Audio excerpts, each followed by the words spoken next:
Lavistro wakes in the underground. Cyber Dragon host seizes the helm.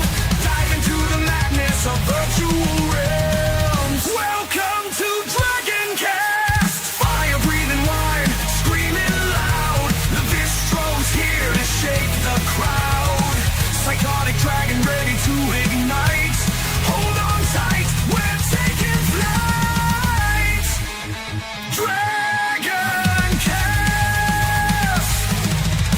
From gamergate to gamergate, woke crusaders spew their hate. Lies unfold before our ears. Podcast rage to calm our fears. Reclaim gaming in DragonCast. Fire breathing wine, screaming loud. Lavistro's here to shake the crowd. Psychotic dragon ready to ignite. Hold on tight, we're taking flight. DragonCast. Worlds clash in endless collision. Gaming news with a fierce precision. With a spark so wild it breaks the norm. In the tempest eye of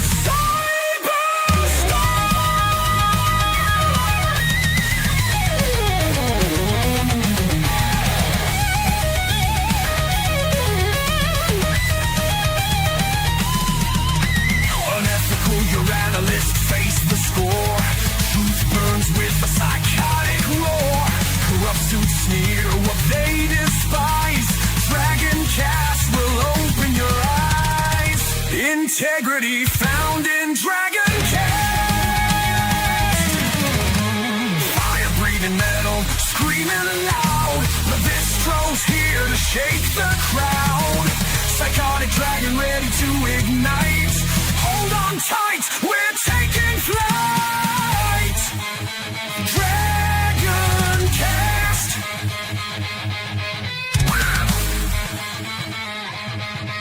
DragonCast.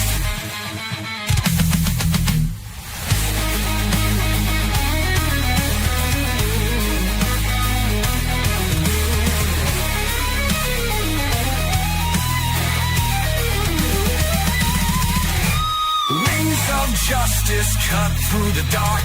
Lavistro's roar ignites the spark. A dragon's heart fiercely defends the gaming world. Our passion ascends. This is DragonCast. DragonCast. Hello, everybody, and welcome to another episode of DragonCast. Hoping my mic is working. It sounds like it's good on our end, but just let us know if it's not good on your end. And before we continue on, Dash is running a little late, but we're going to say hello to everyone in the chat. So we got Sonia Lisette, one of our best mods. Yes. We got Lord Dragneel. Hello. We got Seen and Heard. Saying boobs. And we got the Ultra TTRPGer, which I gotta get with him later on. I'm wanting to interview him. But yeah, we don't just cover video games, we cover all aspects of games. And he's had some interesting things going on. So we'll be talking with him in the future. We got Valkyria Winter saying, hey all, food of time and Skal. Why am I hearing an echo? Oh, well, it must be my imagination. But anyways, yes, so we... Hold on, I gotta figure out where this is coming from. I don't hear it on my end. It's not, I know it's on my end. Testing. There, I found it. Apparently I forgot to shut down the YouTube video when I got the link to share in the Discords and X. Yes, I was like, where's that coming from? I hate hearing Yep, my been own there. voice when I'm talking. Good. Funnily enough, I like hearing my own voice, but I have to hear. Well, I don't hear it here, but if I do hear it, I have to hear it exactly at the same time. If there's that half-second delay, messes with me. Yes. No, that's why I get. It's like I can never tell if my mic is fucking up because I don't hear it. So I rely on my audience. Oh, and just in time when I start introducing the panelists. Hey, You're late. Hey, And green you're fired. screen. Oh, yeah, wasn't At least quite I'm not quite ready. Yeah, just love the green. yeah, I'll just get to one of my like backgrounds. This one's my favorite. You've been doing chess day? Like, what's going on here? Well, yeah, I recently got a new model. Nice. Yeah. I'm trying to work on this one. It's slow. It's slow progress. Yeah, I got to work on my real life as well. But hey, thanks for the Steam friend invite. Oh, absolutely. I saw you all there. It's like, I'm going to snipe every one of you if I can. Yeah. Yeah, like for those who don't know yet, our Discord community allows you to post your socials, your Steam friend night codes, because we're trying to rebuild the community of gamers back to how it used to be. But since we've already introduced the chat, let's go ahead and say, Dash, what's been going on? What you got going on this past week? I've been all right. I've been helping the Cartoon Gentleman with his show and network. I've been playing some games, mostly that new Digimon game, and I also, I started a horror game because, it's kind of a tradition with my channel to just. There's a really bad echo. You do hear? See, I hear the echo too. Yeah, I don't know where it's coming from. But yeah, it's just a little. I hope it's not me. Yeah, because I have echo cancellation turned on mine, so it's not on my end. I thought it was a browser. I was looking at it, and nope. I've got echo cancellation on mine, so hopefully it's not me. Yeah. It's Dash. Huh? No way. No way. No, I'm just blaming you for no reason. I don't know. We're just going to roll. I'm just gonna roll with it. I mean, it's barely audible on my end, but since you're also having a problem, maybe it could be the StreamYards fucking up. But I don't know how to fix that. Yeah. I'm not The as tech microphone savvy as I is am. I'm not stream tech savvy. full speakers. Yeah. This is why you don't be late, and that way we can fix our audio issues before the stream. But it's okay. Whatever. Oh yeah. Well, anyway, I've been just doing my own thing, and let's see. We got the. Yeah. Hey, Valkyria. Hey, Hunter. Oh, I see a lot of familiar people in the chat. Mm-hmm. Yeah, so you've been busy helping the distinguished cartoon gentleman, if I remember his name correctly now. Yep. And he's been popping up a lot. I seen him. He was also in G Hammer Empress's channel a while back too. He's starting to make a comeback, Nice. so to speak. But yes, that being said, we have another person who said he was also interested in being a permanent panelist as well, who's the guest in today's interview, Karrus. What's been going on with you? Thank you. I am finally home for the weekend, a full weekend. In fact, a little bit into the Monday aspect, and yeah, I've been building up a list of games, a lot of them demos, but I want to get some spooky horror games streamed this month. I don't do a whole lot of them, anymore. I tend to kind of get pulled into co-op. But I've got a little list I'm building up. I actually got a full game gifted to me by the developer himself and said, "Hey, please play my game, get a review on it." It's like, sure, thank you. I was going to play your demo, but you just gave me the whole thing. So absolutely. So I'm going to play his game. Not very long, I guess. But yes, I've been doing well. I got an increase at my work recently, and more money is always nice. So that's a nice big smile on my face. But yes, I'm doing well. I've got my little projects. I was supposed to be moving months ago, but that's not going to work out anymore for laziness reasons on the landlord, unfortunately. But that's okay. I'm going to rearrange this whole bit here. I'm going to move the desk around. I'm going to get a different camera. I've got plans. I even had plans before I was going to move, but now I can execute them here. So I'm going to move, like do something with that. But no, things are good. I'm actually relaxed today. Usually I'm stressed out because it's like, oh, I got to do this. I got to pack. I got to get ready to go to this location. Nope. Even though I'm like on camera on a stream, I'm surprisingly relaxed with my non-sponsored Retro Celsius. Sponsor me, please. Yes, and that's the hold on, sorry. Buy my book.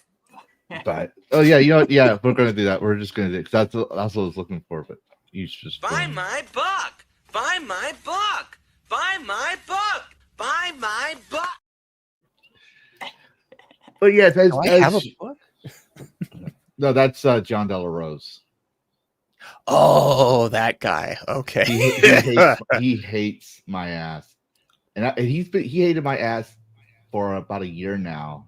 So long before I was monetized, and I only had like 200 subscribers because I unveiled something he wanted people to forget: a certain up and coming congressional Republican candidate who failed to win the elections, and so he started grifting off of Trump, Christians, and later on nerds. Yeah. Just because people told me I should know who he was, and my dumbass, when I research into things, I research into things. I find things I wish I didn't know. But anyways, so let's go ahead and get on with the interview before my son starts coming in here and distracts me again. But yeah, so Karrus, let's we like to know, we like to ask the hard questions. And that question is, as I speak for everyone who looks at my thumbnails, who the fuck are you? Why the fuck are you here? And why should my viewers care? Who am I? I can't say I'm nobody anymore because, well, one, Mr. Nobody has actually taken that title. I have been a gamer my whole life. I born in the 1980s, started with Nintendo. I am in my yes, Sonia is wonderful. My profession, I'm just a technician who happens to nerd and geek out on video games in particular. And like I said, started in the 90s, started in the 80s. Hi, Hataru. My lovely Hataru, who is watching a TV show downstairs. But yes, I went through I guess you could call it the gamer ranks from Nintendo, Super Nintendo, Genesis, 64, PlayStation, and I'm one of those that, as they say nowadays, tismed the hell out and hyper-focused on whatever I was doing in a game. And it wasn't until the era of PC, and specifically the Half-Life 2 era, that my brain got even more focused and started really getting involved in, like, can I do something with this? Can I mod this? Can I change this? Can I do this for the better? And I'm getting my windpipes dried out. So, Ted, you said you're a gamer and you've been playing since Nintendo days and all that. So we're going to ask you a quick question. Mhm. Mario or Sonic? Sonic. I played Correct more answer. Sonic. I played more Sonic than I have Mario. I played Mario, but I feel more of a pull to Sonic. Sonia had been playing, like she went through all the Sonic games, and even now I've had this thought: should I pull my Genesis out, find a copy of Sonic 2, and go through and play the whole thing? Like the thought's been in there for Sonia. When did you play Sonic 2? It was like several months ago. Yeah. I just have the thought there. Yeah, it's been I think she played it in the summer. For me, the whole summer time period was a bit of a trance. Like I'm still like, in context, I lost my granddad in May, so I had to deal with his funeral arrangements. I was the guy that was in his will designated for all that. So I was in a bit of a trance until recently, and I'm still breaking out of it, kind of deal, if that makes sense. So like I used to always pump like 4 videos a day covering news, games I found interesting, all that kind of stuff. And then when that happened, yeah, it was a bit of a trance. And I do remember Sonia playing it, but she goes, yeah, that helps, Sonia. That helped. That really helps a few months back. No, that doesn't help us at all. Doesn't help, potential viewers who want to see your replays of you raging out with your Puerto Rica temper at Sonic because you keep dying all the time. And I keep telling you to get good. But but yes, so you said Half-Life 2 you started modding, but what I want to ask, and by the way, chat, because I think I forget to ask this, if you have questions for the guest, you can always ask them. You don't have to do a super chat. We will do super chats towards the end of the stream because we don't, we're not that big. But if you really want to ask Karrus a question, you're more than welcome, and we will ask it on the stream. Is it seen? But anyway, these are not the droids you're looking for. So what was the game that sold you as a gamer? Was it Half-Life or was it a game for Nintendo? When did you start saying, oh yeah, games are my hobby now? GoldenEye on the 64. That was the one. That was the one. There would have been others. There was the Super Star Wars series, which they didn't call it A New Hope. They just called it Super Star Wars on the Super Nintendo. Empire Strikes Back was a pain. Return of the Jedi was great, but GoldenEye, I started getting to the age of one. I bought my own console. I went down Portland, Oregon, Toys R Us, $99 for a console. Imagine that price today. It would never happen. But I saved up enough money, got my own console, saved up even more money, got GoldenEye, and I still have that same console. I wish I had time. I would have gone and grabbed the thing. Got GoldenEye, got my 64, my original controller still with me, and I played the hell out of that thing. Zelda 64 too. Perfect Dark was a great spiritual sequel, but GoldenEye, that one was like something clicked in my head that year, and I was also watching the film GoldenEye a lot, so my whole brain was just Pierce Brosnan awesomeness for several years. Back in the 90s, the Pierce Brosnan 007 age was huge, if I remember correctly. Everyone just because he was in 007, the way he portrayed him, he started becoming in every film, every movie, like Dante. I think it was Dante's Peak was one. Yep. He was just everywhere. And every gamer, if you had a Nintendo, if you did not have GoldenEye in your library, you were ridiculed and ostracized. You kind of were, yeah. Especially like if they say, I have a Nintendo. Oh, is it a Nintendo 64? No. Well, what is it? I have a Game Boy. And then you're like, do you have GoldenEye for the Game Boy? It doesn't come out for the Game Boy. And then they're like, oh, okay. Then you just walk around and go talk about something else. I'm like, well, that sucks. because when I was a kid, I was poor. My parents couldn't even afford $100 to give me an N64, much less a TV to go with it. Yeah, that was the other thing. You needed, these days, like, it's pretty simple, but you needed the controller, the console, the game, possibly the memory pack.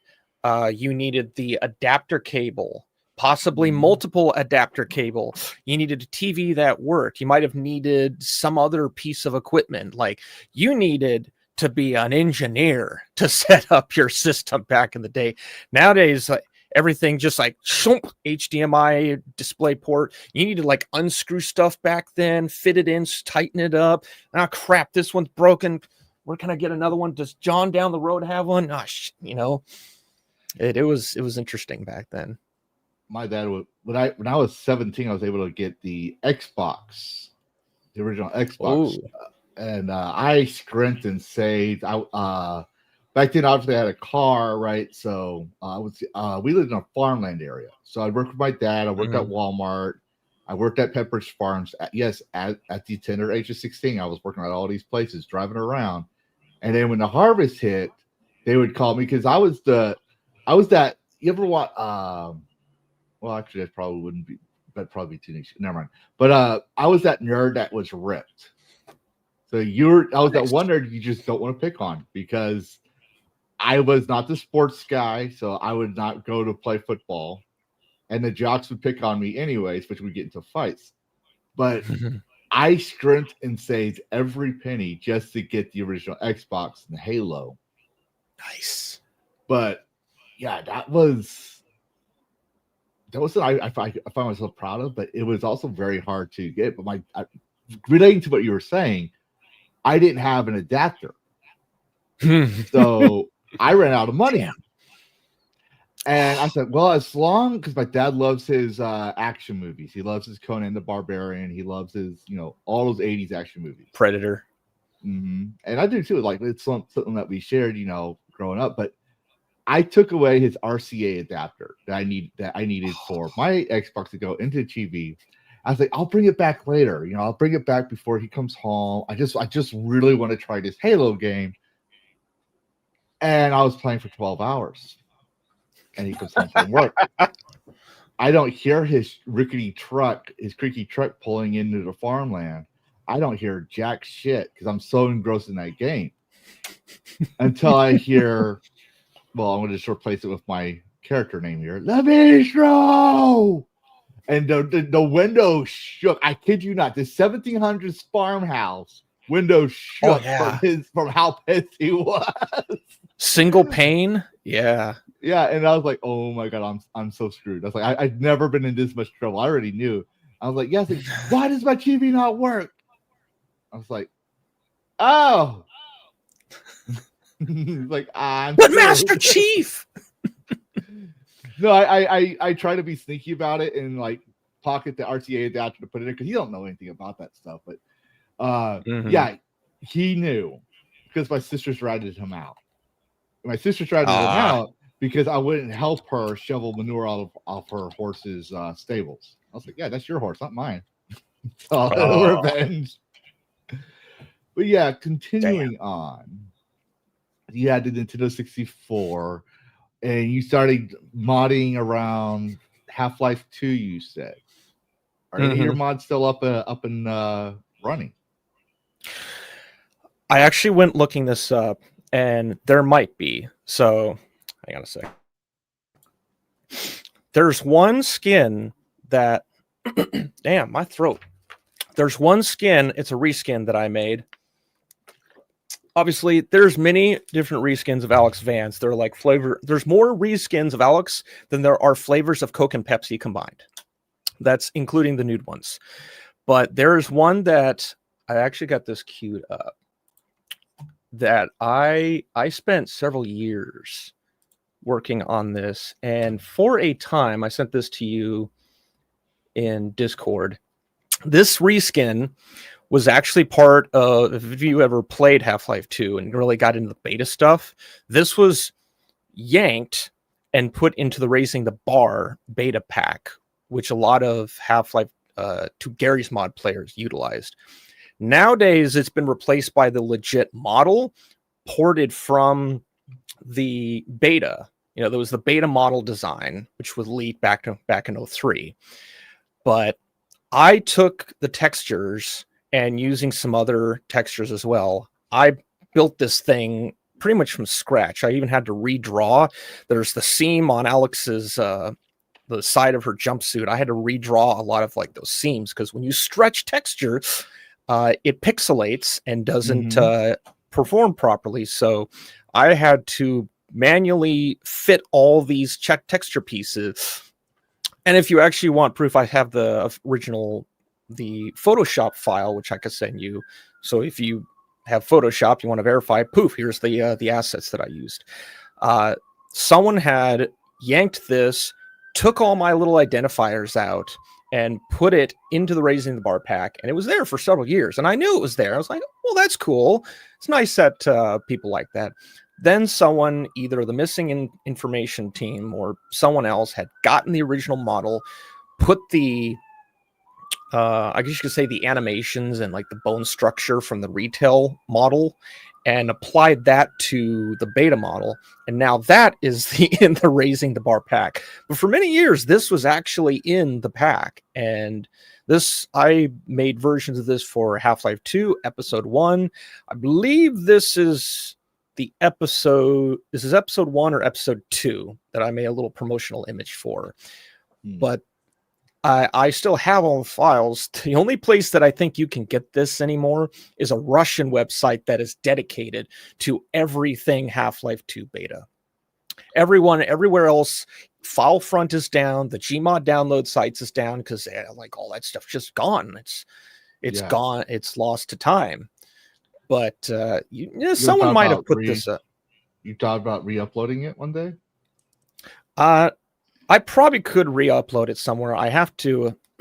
I would recommend DEG Mods. Yeah, we did have them on before, but it's okay. It's a site where you post it up there, they can't post it down.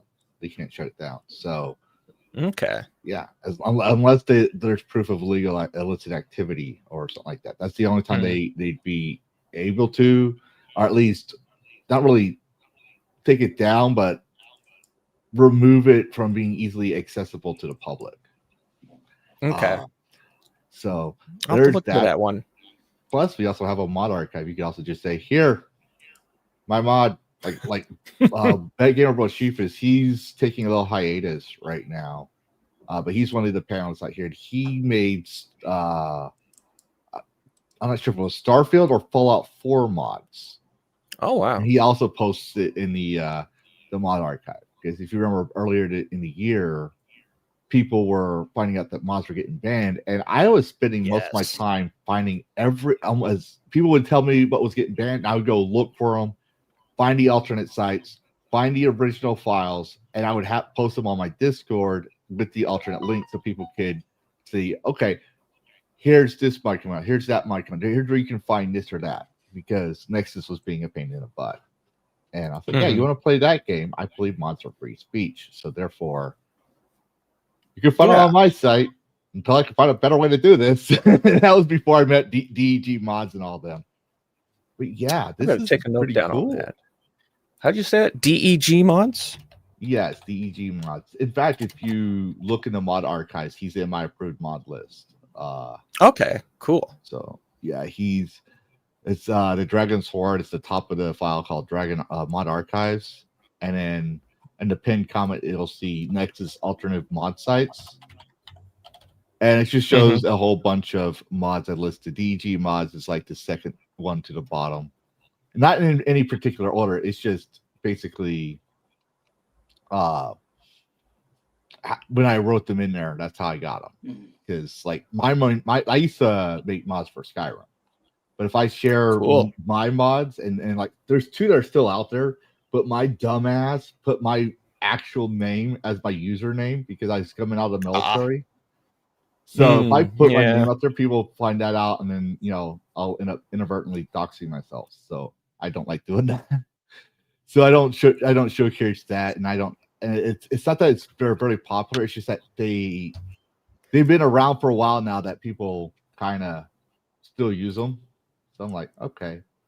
But I made mods to tweak the necromancy and certain other mechanics that aren't very popular, but people have them in their staples lists. And I'm like, God damn it, can I just remove this mod? I just want to let me make a Lavistro account and re-upload the mod. Come on, let me do that. Yeah.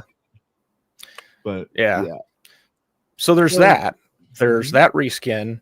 And then fortunately, I didn't really make a map, but I did probably the most complicated refit of a dropped portion of the original Half-Life content known as the Air Exchange. It's this kind of mythical creature, such as yourself, that was never implemented into Half-Life 2. It was to take place around the point of the Nova Prospect. Well, when the leaked beta happened, people found the prototyped versions of this map, and they did their fixing, which was essentially you'd have this level, and it's basically just a shell. Like, there's no fixtures, there's no details or anything. It's just the rough level, and people would like drop a combine here, they'd put a thing there, they'd put this model here. Hey, I fixed it, like my game, I'm a mapper, and I'm just like, no. So I went through for about probably a year. I took the first section of the Air Exchange and the second section of the Air Exchange, and I conjoined them together. No one has ever done that. And there was that, and then I added a whole bunch of detail. I went and I got reference pictures for like actual industrial facilities. Like, I want to know, what's an industrial place look like? Years later, I actually worked at the paper mill, so I got that kind of experience. And so I turned the inside of the Air Exchange, the first section, which you go through like this tunnel. I can't even get like photos. I went looking around last night after we did Jump Space. I was like, I got to get like something. I've got nothing except this bounced map with model that only works on like a pre-2013 update version of Half-Life 2. I'd have to go through, put it in the level editor, and rebounce the whole thing. There's a video supposedly out there on YouTube, and you'll know it's mine because I think it has like Silent Hill 2. Oh, Hitaru's bringing me snacks. Wonderful snacks and more drinks. Stamina and mana. Thank you, Hitaru. So I did that, and there was this forum called the Father Gregori's Half-Life 2 forum. It was run by like this 16-year-old kid, I think. And I was just making this little map because everyone else, in my opinion, kind of made it shit. It's like, no. So I actually I put a combat system in there. I put logic. When you like walk through an area, you activate this group of combines. So when this combine soldier dies, it triggers another one down the road. And then another comes out. Like, I spent time building this thing to try and make it look like if you just got this off FileFront or somewhere, or I guess it'd be ModDB now, it would look like something legit. And I just wanted to do something that I would enjoy playing. That's the biggest reason why I started modding, is what would I enjoy changing something up to? Not who can I impress. It's like, what do I want out of this? And so, yeah, I did the first 2 maps of the Air Exchange, combined them together. I then had the missing information mod team and some other mod team essentially in a bidding war to try and hire me to be one of their level developers, simply because I did this one thing. I ended up not taking any of them. And also, like, this was kind of the precursor, like the attitude mindset was the precursor to 4chan. These are people that were just like kind of up their own ass with their pride. So I didn't join any of those teams. But I ended up getting requests from people. Hey, can you like change this up? And here's this map. Can you add this lighting and put this fog in for this beta section? Can you do this for this other section? Add some rain, add some, we called it like a sheen or Fong, Phong. That's the wording that was used back in the engine. Not a thong. Get your ass out of the gutter. It was Fong. But you would add this onto the texture to give the illusion of a wet surface for like concrete or dirt. And so I'd add that, and then those, I don't know where those maps ever went. I never saw them online anywhere that I could download them. And then I lost all my data in a computer crash years ago. So all those sources are all gone, but I have like just the air exchange. And at some point I started trying to recreate that stuff. And then I started traveling for work, and now it's all just kind of archived. But that's kind of my short little stint in modding.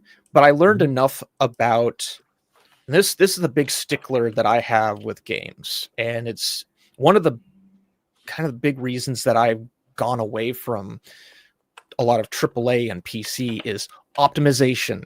I was such a stickler for optimization. I learned so much about portals, leafs, using what are called brushes in the source engine, which is when you create a function brush, it is less taxing on the engine when you compile the game. So when you're moving through, the engine doesn't have to worry about this gigantic, large hunk of space being taken up. It's just, oh, that's just a detail. I don't have to spend much time on there. Like, I was so obsessed with making my maps or just stuff in general run smoothly, because we were on like dual core processors with 1 gig of RAM back in the day. We didn't have the 64 gigs that like this thing has now. So that was a big thing that I was interested in. Shit, I remember when we heard about a terabyte when it first came out, it blew our minds. And now like a terabyte isn't enough at times. Yeah, like there's Dell servers, like this is like only a R720 that has 40 something gigs, but you can get the new versions of this that have 1.5 terabytes of RAM, 4 processors that have 24 cores each. Like, it's immense what you can do with some of the stuff these days, but you had to work within the confines of like a GeForce 6200, which barely could spit out anything. It couldn't hold a candle to Doom 2016 today. And yeah, that knowing that, I have this thought of like, I could probably make a game today. I have to stumble through it for several months, if not years, but I just got to do it. I just got to. First thing I'm going to tell you as advice as a game dev, like I went to college for it, but to be fair, I was basically retired from the military, and I'm 100% non-workable. So the chances of me actually holding a career, the VA bulks that, but I can do freelance work if it's limited hours. So I went to college for game design. And the thing I tell people is the first thing you want to do is research the engines and find out which one works best for you. People go, oh, well, Unity's more of a pro engine. Well, okay, but can you make your own assets? No. Can you code? No. Shocking. What can you do? You just, you're the idea guy. Yeah, good luck.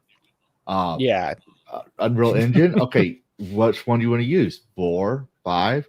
Oh, you want to use 5? Why? Oh, because it's the most performance enhanced engine ever, the best of the best of the best. Can your PC handle that? And let me just tell you that it has performance issues that Tim Sweeney doesn't want to let you know about. You might want to use 4.26. Like I tell people, like, know the engine you want to use. If you want to do a 2D game, probably don't want to do that on Unreal Engine. I mean, you can, but it's like using a blowtorch when you need a lighter. Like that, like it's just too powerful for most 2D games.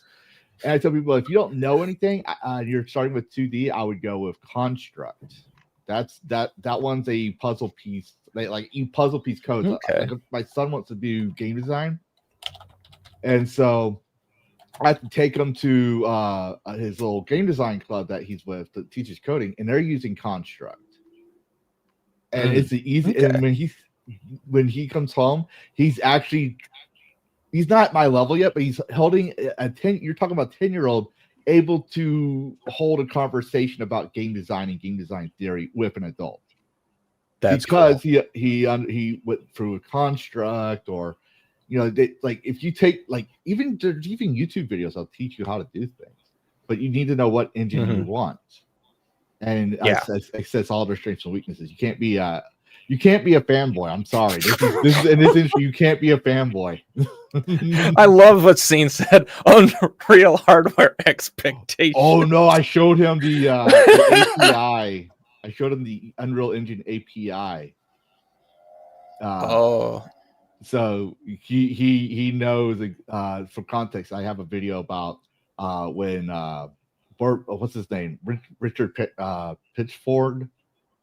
Randy Pitchford. Randy Pitchford. Thank you. I know what's getting at. So I can't want to say Pitchfork. I was like, no, it's Pitchford. So the first. Hey, you could go with that. You could go Randy Pitchfork. Anyways, I found it curious that instead of saying the title thing, make your own game, he said, make your own game engine, and we will be your #1 customers. I was like, is because like I'm a game designer. I worked in Unreal Engine. I was like, is this a call out? Like is he throwing shade at Unreal Engine right now? Maybe. And maybe. I had some friends who were programmers, look into it. I said, hey, I want your different opinions because each one comes from a different background in programming. And they're like, yeah, this is removing 40 years of coding language that would cause performance issues when you put it onto like PC or console or anything else. I was like, oh, thank you. What I've been saying for years. And so I put that in the video, and that's what he's talking about. But yeah, I always tell people, if you want to make a game, start with GDD because it's your Bible, it's your go-to. It's how it's not where you're going to write the story per se, but you'll write a summary of the story. But it's where the mechanics are written. Then you have the TDD, which is your technical document. It gets more detailed about the mechanics, and then you have the script. But I tell people go with that. I've never been in a freelance position where I've seen all the documentation all at once. I should say. I've usually seen the GDD. I don't write it. They're like, "This is what we want to make from you." So I would, like, be at level designer coding. I would take their mechanics, turn it into pseudocode, write the code out, or if it's level design, I would build a level, and then it's unfinished still. Send it back to them for their lighting guy or UI guy to do the rest on their end because I've never dealt with lighting. I would tweak a little bit of lighting just for my own eyes, but like one of my friends is he was working with me on a project. He says, you don't have the lighting done. I was like, that's not my problem. He goes, no, it is. You're the level designer. I say, exactly. I'm the level designer. I'm not the lighting artist. I'm the guy that makes the blocks of the level based on what you want. And then when the assets are there, I put those assets and replace the blocks. I am not the light guy. That's someone else. That's a wholly different layer. You need to ask them why they haven't given you their section yet. That's funny you mentioned that. Working on the Air Exchange, whoever did the original template just threw in a light bulb, and that thing just like hovers in space, and it spreads out whatever 50, 75 feet of fall off. And I can recall right now spending like 12 hours with I'd save different files with different light types, trying out like warm lights, natural lights, hell, purple lights, blue lights, yellow, green.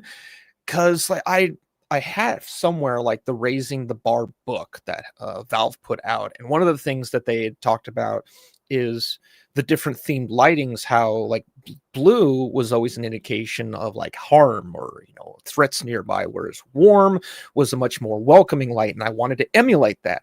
But it's like, what kind of light do I do? And so I would spend hours bouncing them. I would use I think we call it a cordon box, where you just close off a section of your map in a cube, so you don't have to spend 25 hours bouncing, and you only bounce like a 10 foot by 10 foot section, and everything else is not rendered. And so you just like spend bounces getting your lighting, walking around. Okay, does this look good? Does this shadow? No, this looks like crap. Okay, exit out, go back and try it again. Lighting is a very touchy thing because like Valve even tried working with green light and made people sick. People would throw up with green lighting.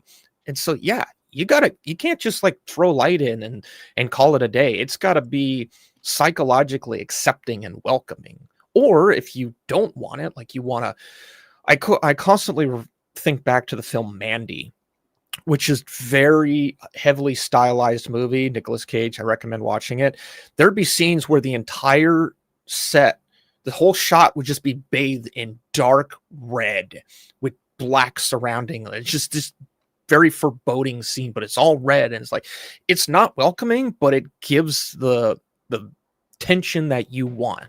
And so you constantly have to think of crap like that when you're building a level, regardless of what it is. If it's a 2D, 2.5D, 3D, whatever, top down. I think we covered a lot about the game design aspect. I've been trying to figure out how to wrap this in there, but I want to cover the next chapter of your life, and that's what made you decide to stream video games. Did you just decide, hey, you woke up one day and said, I'm going to be like Mr. Beast, make millions of money so I can make cool, awesome videos? Or was it, you know what, you told me there's no good games, I'll show you. This is how you play a fucking video game. Like, what made you decide to stream, and why? What did you choose video games? It was a transitional phase. No, I'm not coming out as trans. Sorry, people. I actually had another channel for years where I did little silly music bits. I did kind of a sequel to some of you might remember who are Half-Life fans. Someone had taken like the Hadaway What Is Love, and just they made this little clip. They put a bunch of sounds in from like Barney and the soldier, and it just like looped. And so I did something like that where I took every voice line from the Orange Box and Portal and Counter-Strike. I kind of cheated because Counter-Strike wasn't part of the Orange Box, but I made like a 30-second version of that. I would just do little stupid things like that and post it on a music channel for years. And then at one point, I just thought, you know, I like making the music, but I think it's just like something I did for me. No one else really cared. Like, what if I want to just play a game on stream? What if I just tried that? And one that I wanted to play, I did a little test, was Assassin's Creed Rogue. I think it was called Rogue. That game's kind of like brain dead. There's nothing to it. But I started to kind of realize, okay, I could kind of do this. You know, I started literally with like a lapel mic, I think, which picked up everything, every clack of a keyboard, every echo. And so I slowly worked up to a more professional mic. And it, over the course of how long, Sony, how long has it been? Like 3-4 years now? It started with just like, here's the thing that I just want to do. I just want to have fun and want to play a game. Within the last 2 years, I shifted into, I think I have something to say now because I don't like what the market's doing. I'm not happy with this whole AAA environment. I think it's garbage. And so I started shifting almost dramatically from what I was doing into 90% looking into indie, 10%, you know, leave some room for a AAA that is actually pretty damn good, because I'm not delusional. I know there's some AAAs out there that actually do a damn good job and that are really interesting. But I'm going to showcase and talk about a game that I think is interesting. Do I think I'm the most important person in the world? No, I know I'm not. I don't care. This is what I find interesting, and I'm going to talk about it. And some people want to hear about it. Some people actually want to play these games with me. When I talk about, what is it, Goblin Cleanup, and that's a game on my wish list. Not my normal kind of game, but when I saw it, I was like, "Oh, this is awesome!" Like it, yeah.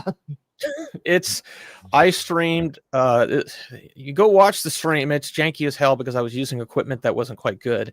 I had Skytex, I had Scaly, and we were just doing the most bombastic things in the demo, and it was really fun. And that's the key thing, folks. Fun. We didn't have to try very hard. We didn't have to open up our credit card, which I'm going to quote Total Biscuit. You know, years ago, it used to be, I don't think, no, Bonzi's not in here. Karrus Dash, could y'all carry on the, I'm sorry, my son wants me for a second. He's giving me his Go right ahead. In the Twitch, so I got to see what he's wanting. So you keep holding the conversation. I should be back in about 2 to 3 minutes. Go right ahead. I'm going to paraphrase Total Biscuit, and it used to be years ago you put in a cheat code, like for something like Turok. Nowadays, you have to put in a credit card to get the extra special deals. No, I'm done. I'm done with that crap. I'm going to go elsewhere. You don't want to respect my interest in what used to be a fandom for you as a company. Guess what? These other people will, and they will respect my time. And so I'm not even going to make that big of a deal about it. I'm just going to go talk about these people. Yeah, things are getting, with the price increases, like, and like, just some of the things Nintendo's been doing, it's really hard. Like, people have to really pick and choose their games. Yeah. A case in point, I played a little tiny game called Daemonology. It's like $4 on Steam. It takes place in the 1600s. You are a witch hunter, and you have to go exercise or find out who the witch is.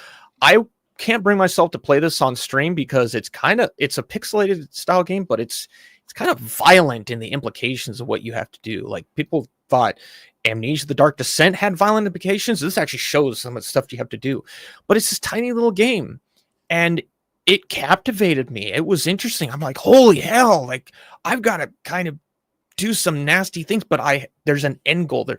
This is what actually happened in the 1600s in like the Gaelic Scottish lands. Like, $4, go play it. It's interesting.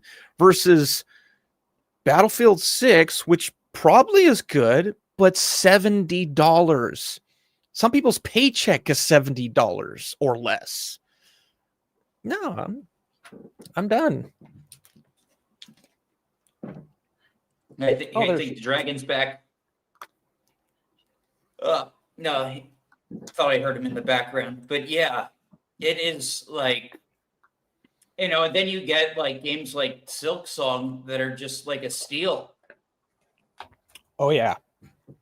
Can I rant about my disappointment in the handful of indie developers who were complaining that a developer was successful in releasing a sequel 7 years after their first and just bitching about, oh, you sold it for $20. That's against the rules. What rules?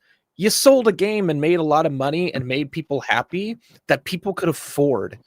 Like, you can't even get certain things at the convenience store for $20 anymore. And I worked in California for 5 months. I know about that.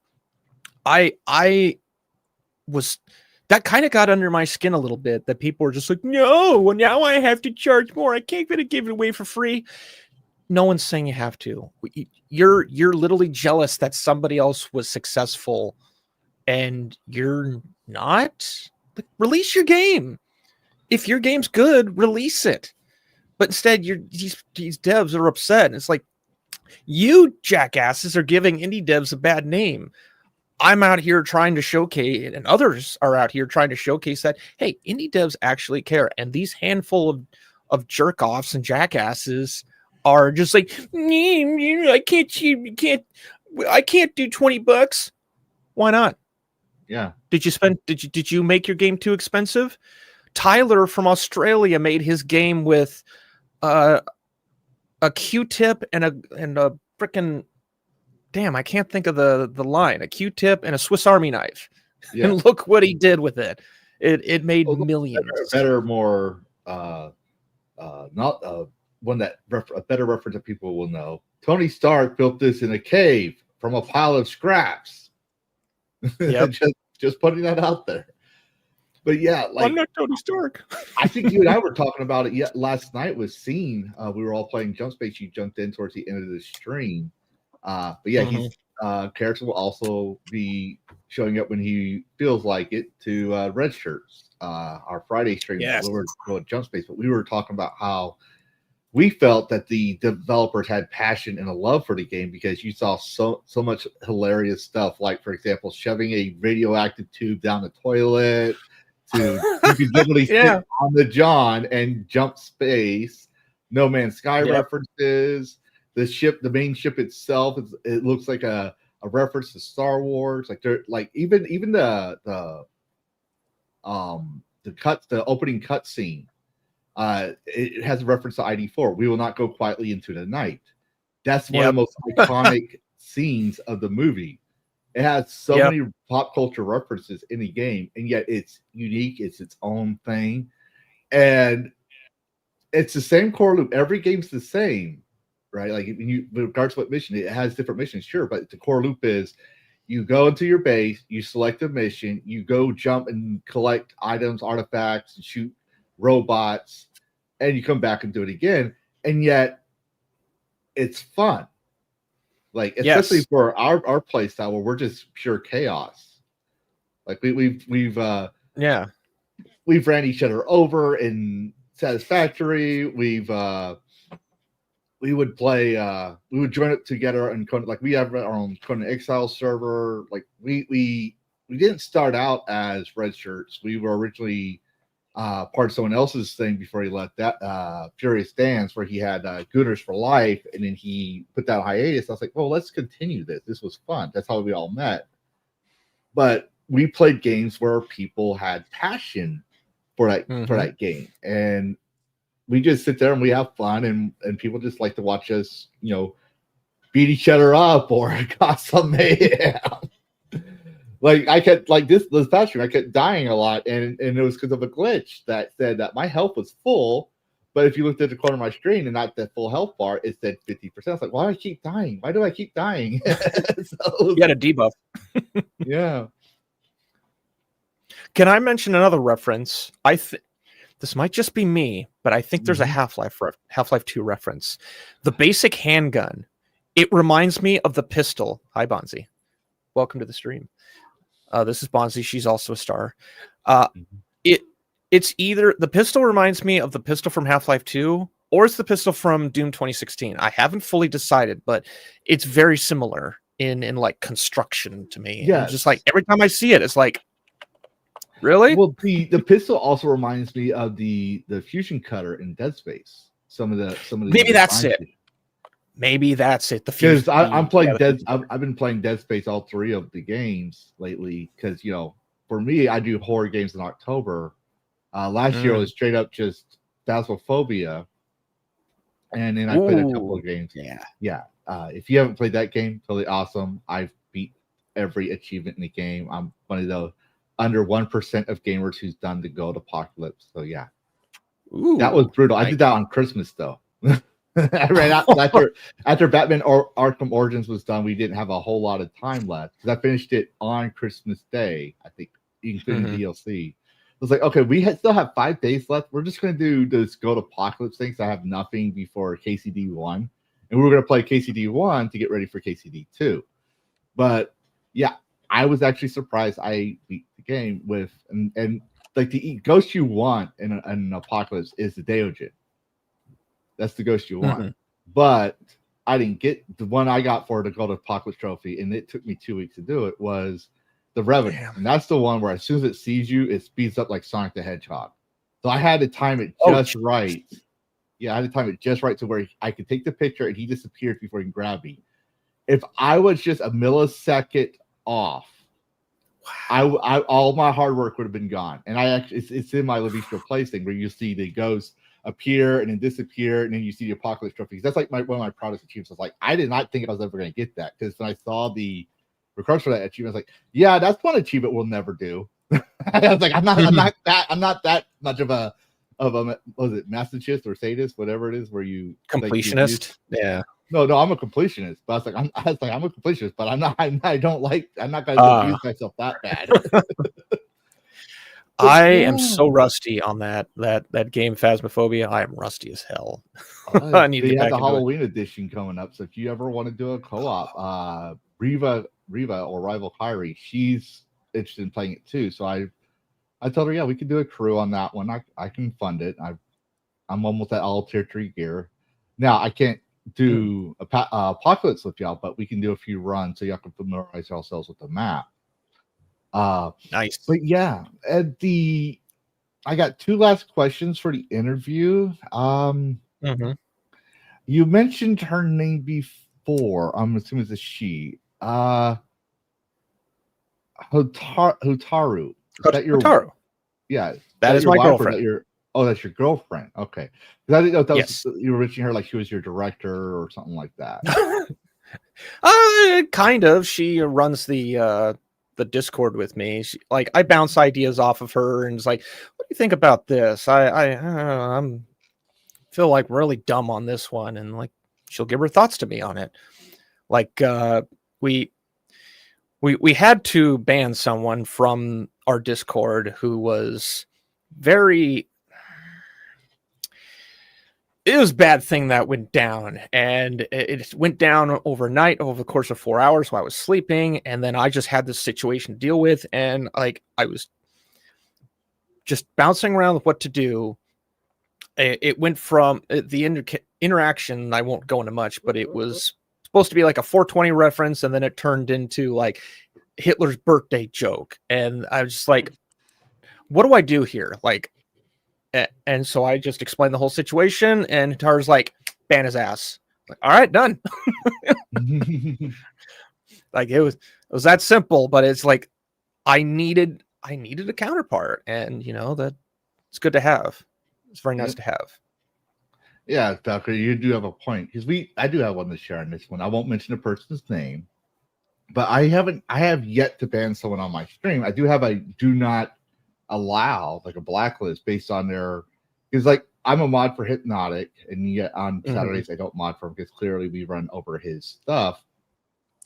But I know people from different circles. I've modded for people. I've worked on their Discords. So there's certain people that happen to be in those circles that cause drama.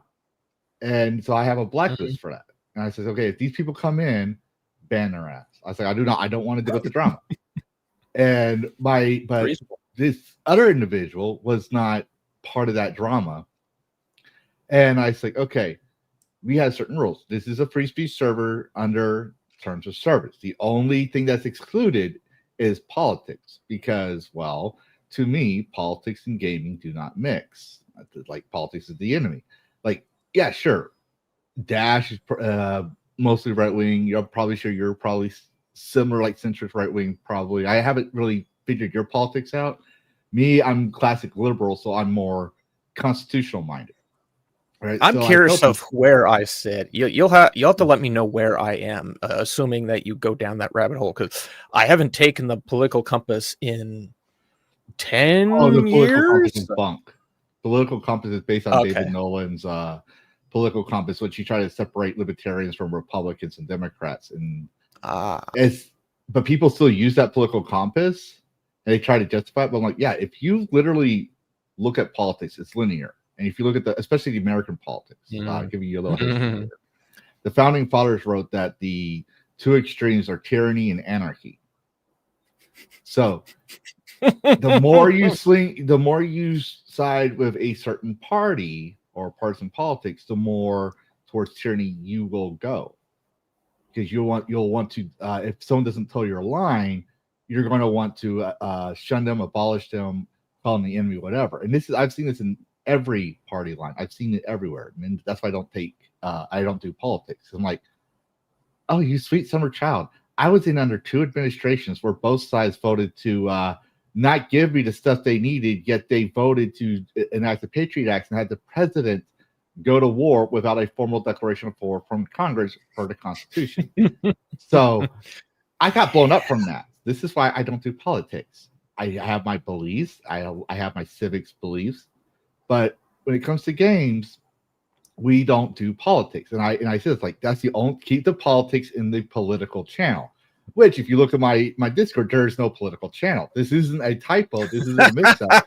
It's I love that. You to use your head. Yeah, we have free speech, but if there's a politics channel, and maybe I'll make one later, but I never will, put it there. And people would be posting stuff that mock religion, or they would, call out leftists. And stuff I would tell them privately in DM. I was like, hey man, look, I respect your politics, I respect your beliefs, but this is not the place for this. Is a place for gaming and nerddom. My whole goal is we were trained to see politics in everything now.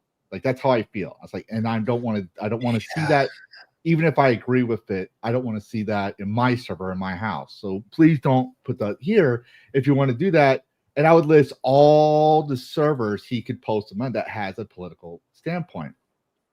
Like when we covered Charlie Kirk, it wasn't because it was I wanted to talk about politics. It was because a certain game dev decided to come out and say something political that was more like that Robot Chicken episode of Little Funny Mustache Man, where the USA kid goes, the cool kid is not my problem, and Japan spills his milk. Now it's my problem.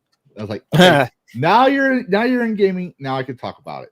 And I strictly kept it in the aspect of gaming, where I said, you know what? If you want to talk about this stuff, make your own separate account. Like I even defended this was before recently, like back when they found out she was going to be the voice actress for Ghost of Yotei last year. I was like, look, she's not attacking gamers. She's not, like, from what I saw, there was nothing in her thing that was like the usual attacking people thing. It was just her saying, I am Antifa, blah, blah, blah, blah. I was like, you know what? She can have those beliefs. That's fair, whatever.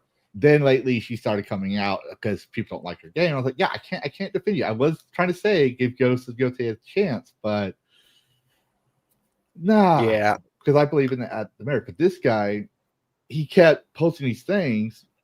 And so I went to him, I was like, look, man, you'd be the first person I even had to ban off my server. Don't make me do this. And he goes, well, I'm going to leave anyways because I'm tired of not being able to speak my mind. I have to censor myself in your server. And I was like, bye, Felicia. Like literally my goodbye channel where it logs everyone that leaves says bye, Felicia. So I was like, yeah, you go ahead and you go and leave. I'm not going to tell you not to stay. I mean, this is a place for gamers, not political types. Yep. But yeah, it's sad, but that's the nature where we're at, where if you don't ascribe to their tribe or let them speak their politics, you're the problem. It doesn't matter what tribe you're in. Yeah, I had to become the asshole. I don't like to be the asshole, but there was a situation, not the same. I used to have this channel called Meat Popsicle, which if you don't know, if you've never seen The Fifth Element, there's a line called Meat Popsicle, and we had a channel all dedicated for just this little gag. And people would like modify, I think it was like they had the globe, the map of the world, and they modified Iceland and just put Meat Popsicle over it. It's like silly little things like that. Then one day out of the blue, someone starts posting a bunch of like political bills and talk about we need to get involved. And for the most part, I didn't want to get involved. It's like they're not really insulting anyone. I'll kind of let it slide for a little bit. Also, I was busy with work. And then at some point, a vote in my admin chat was brought up. Should we get rid of Meat Popsicle? And the vote passed, and Meat Popsicle is gone now, unfortunately. Yeah. And then that person just kept moving the politics into other areas. And at some point, I'm just like, I had pondered just deleting the Discord. Like, I don't want to deal with this. I don't want to be the asshole, but I became the asshole. I had to give finals out. And because I know the corporate lingo enough that I'm not going to be like derogatory or super like in your face, but it's going to be like an HR letter that says either you get your shit together or you get out or you will be banned. And I send that off, and that's basically it. I let all my mods know, you see one thing, nuke them, no warning. Like, I've given the warning, and it's like, now I have to put the brakes on because, yeah, like you said, there's tribalism now. I want my Discord to be for fun stuff, things that we enjoy. Yes, the world is terrible. I know. Some people have been around the world. I've been to some places around the world. My little corner here, I want to enjoy life. My head's not in the sand. I'm not denying that the world is good or bad. I know it's got bad things in it. I would enjoy my little bit of fun without the reality coming in and pounding in. Exactly. And so, So there was this YouTuber a long time ago. I'm not sure if you've heard of Word of Wolf. He used to hang out with Mueller and his gang. Oh, Mueller, yeah. Yeah, I remember Mueller, but it sounds like a bell, but I don't think I put a... He then he rebranded as Dishonored Wolf, I think. at some point, but like he basically left because of drama that started in his Discord because it wasn't being moderated and stuff, and it got and then like apparently it messed things up, and then like now he basically retired from YouTubing because of that drama. So like Discords can be like I'm trying to be very careful with my own Discord. Like I have a I have Philip as a mod, but I'm not sure if I'm going to need more like help but I'm also very selective of who I let on. Yeah, I definitely have to. I've had to unmod some people who seemed reasonable, and then I see them on like, I don't know if any of you know of Camelot 331. He talks about some pretty. He was on a while back. He was on a while back when we were talking about what was it?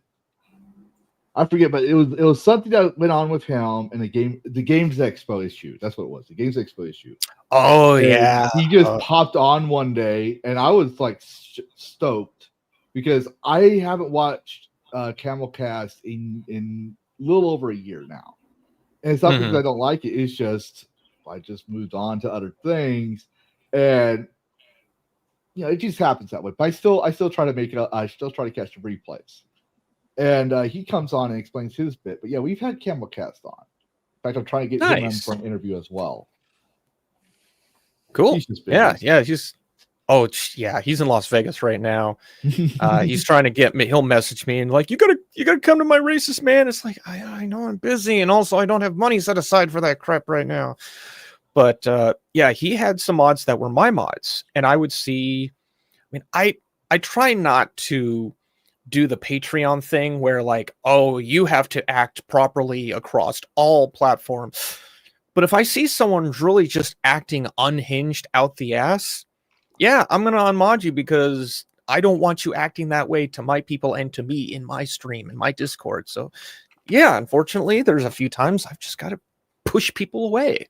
It sucks, but if they want to, if they want their tribalism, they can go have it over there.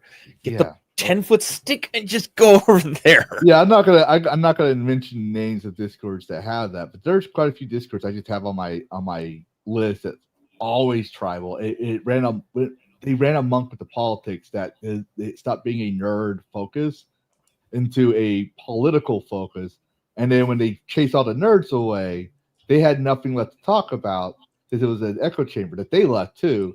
That those Discords are empty. But I said, if you want to talk politics, go to these empty channels.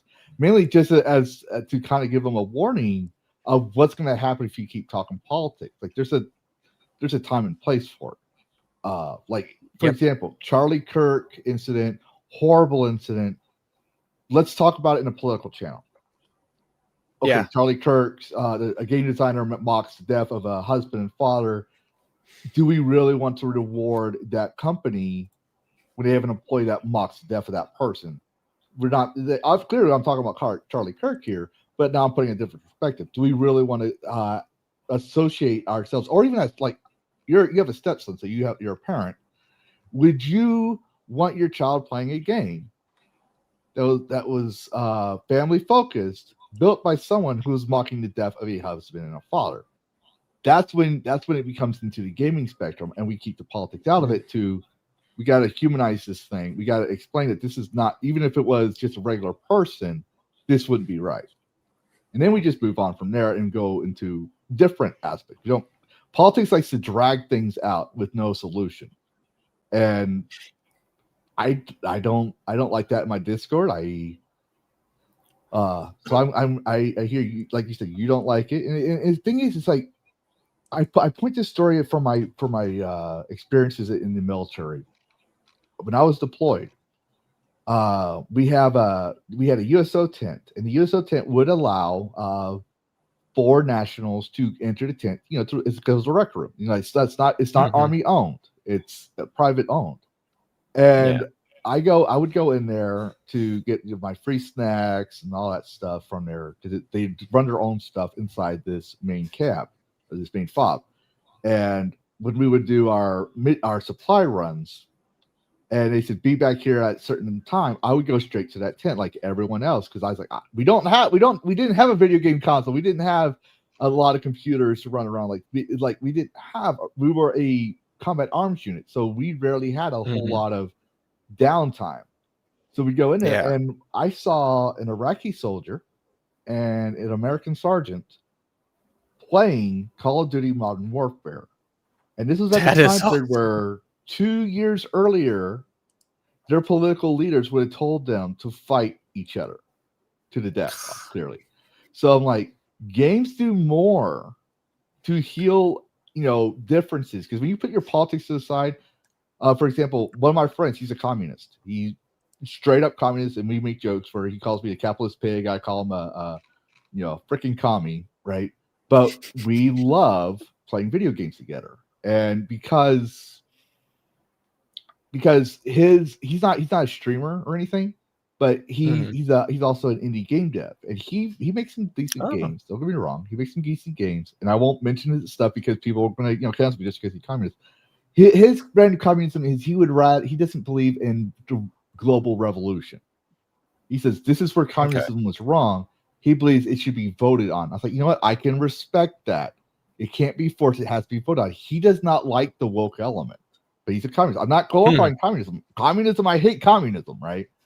But we can sit down and play a video game. And from there, sometimes he wants to talk about, politics. And we're trusted friends, so we'll talk about it. We'll have our debate. But at the end of the day, we don't hate each other. We're still playing the video game. We share a love of the game. Just like this Iraqi soldier, American soldier. They did more for diplomacy of their two cultures than their politicians ever did. Yeah, they did. It's called. That reminds me. It's actually based on an actual philosophy. It's called Homos Ludens. People of play.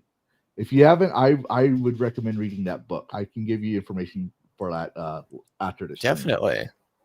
Yeah. That reminds me of, I don't know how accurate this story was. There's one that I've heard over the years. It was in World War One.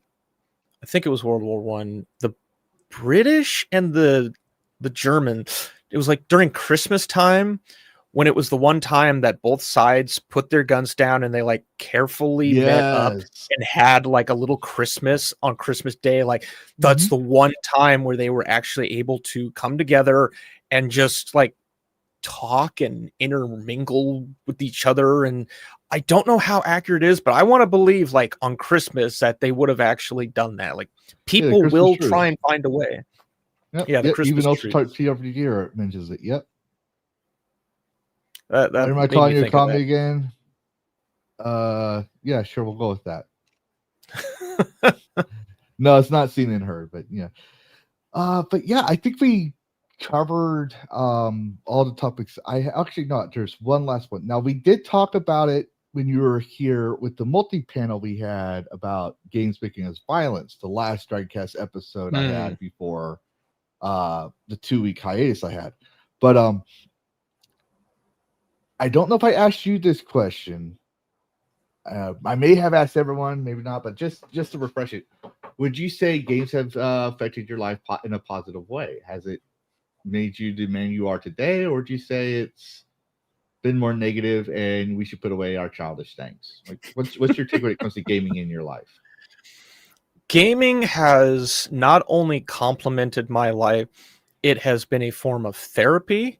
It has introduced me to some amazing people, some of which I still talk with, some of which I unfortunately just, dropped off because they go and do their own thing. I found one of them that I haven't spoken to in like 12 years. I found his email. I'm going to email him. He lives in California. He's a train conductor. Stalker alert. I was looking for information on the skin, the stuff that I was going to talk about, like the development stuff. And I just happened to run across it. I was like, no way, I still have his email. Cool. Because back before, the shock videos and stuff, he would send me like these emails of these shocking videos. I was part of his chain but we would also play Team Fortress 2 together. But no, I I have been connected to some amazing people, and even more now. Like you all, the people in my Discord, Camot331. I've met the guy. I've known him for years. I have met some amazing people, and it has got me more involved with community. Like because of gaming, I got to meet David Hayter, the voice of Solid Snake, like in person. yeah? He was in San Francisco. I got a picture of him somewhere. I got a signed photo of him. It was Twin Snakes. It was Solid and Liquid. I gotta track down Cam Clark and have him sign the other side. But gaming has been such an influence in my life to where now I want to make my own game. Not just because, hey, I think I can make this cool thing that people will like. Can I do it? Can I make this thing? Like I made this, the reskin. I didn't think I could do that, but I made it. I completed it. I spent years on it. I finally finished it, and then I refined it. Gaming has been a therapy. Everything that comes along with gaming, the stories. I've missed out on so many stories that no, Bonzi, I'm doing stuff right now. You gotta go down on the floor. Yeah, go to your box. I missed out on Mass Effect when it first came out because I was playing other games like StarCraft, and I was gonna say No Man's Sky. That wasn't out at the time. It was StarCraft and Dead Space. I was like playing those games. I eventually went through and played all of Mass Effect. It's essentially like a spiritual retelling of a lot of Star Trek: The Next Generation, but it's so good. I was almost emotionally in tears at the end of Mass Effect 3. I was damn near in tears at the end of Red Dead Redemption 2, which if you haven't played it, I won't spoil it, but there's some sad things that happen at the end of that game. I have seen some amazing stories in video games. Not just because, like I point a gun and I shoot a thing, or I throw this potion. Like the stories. Get out. Is there a game?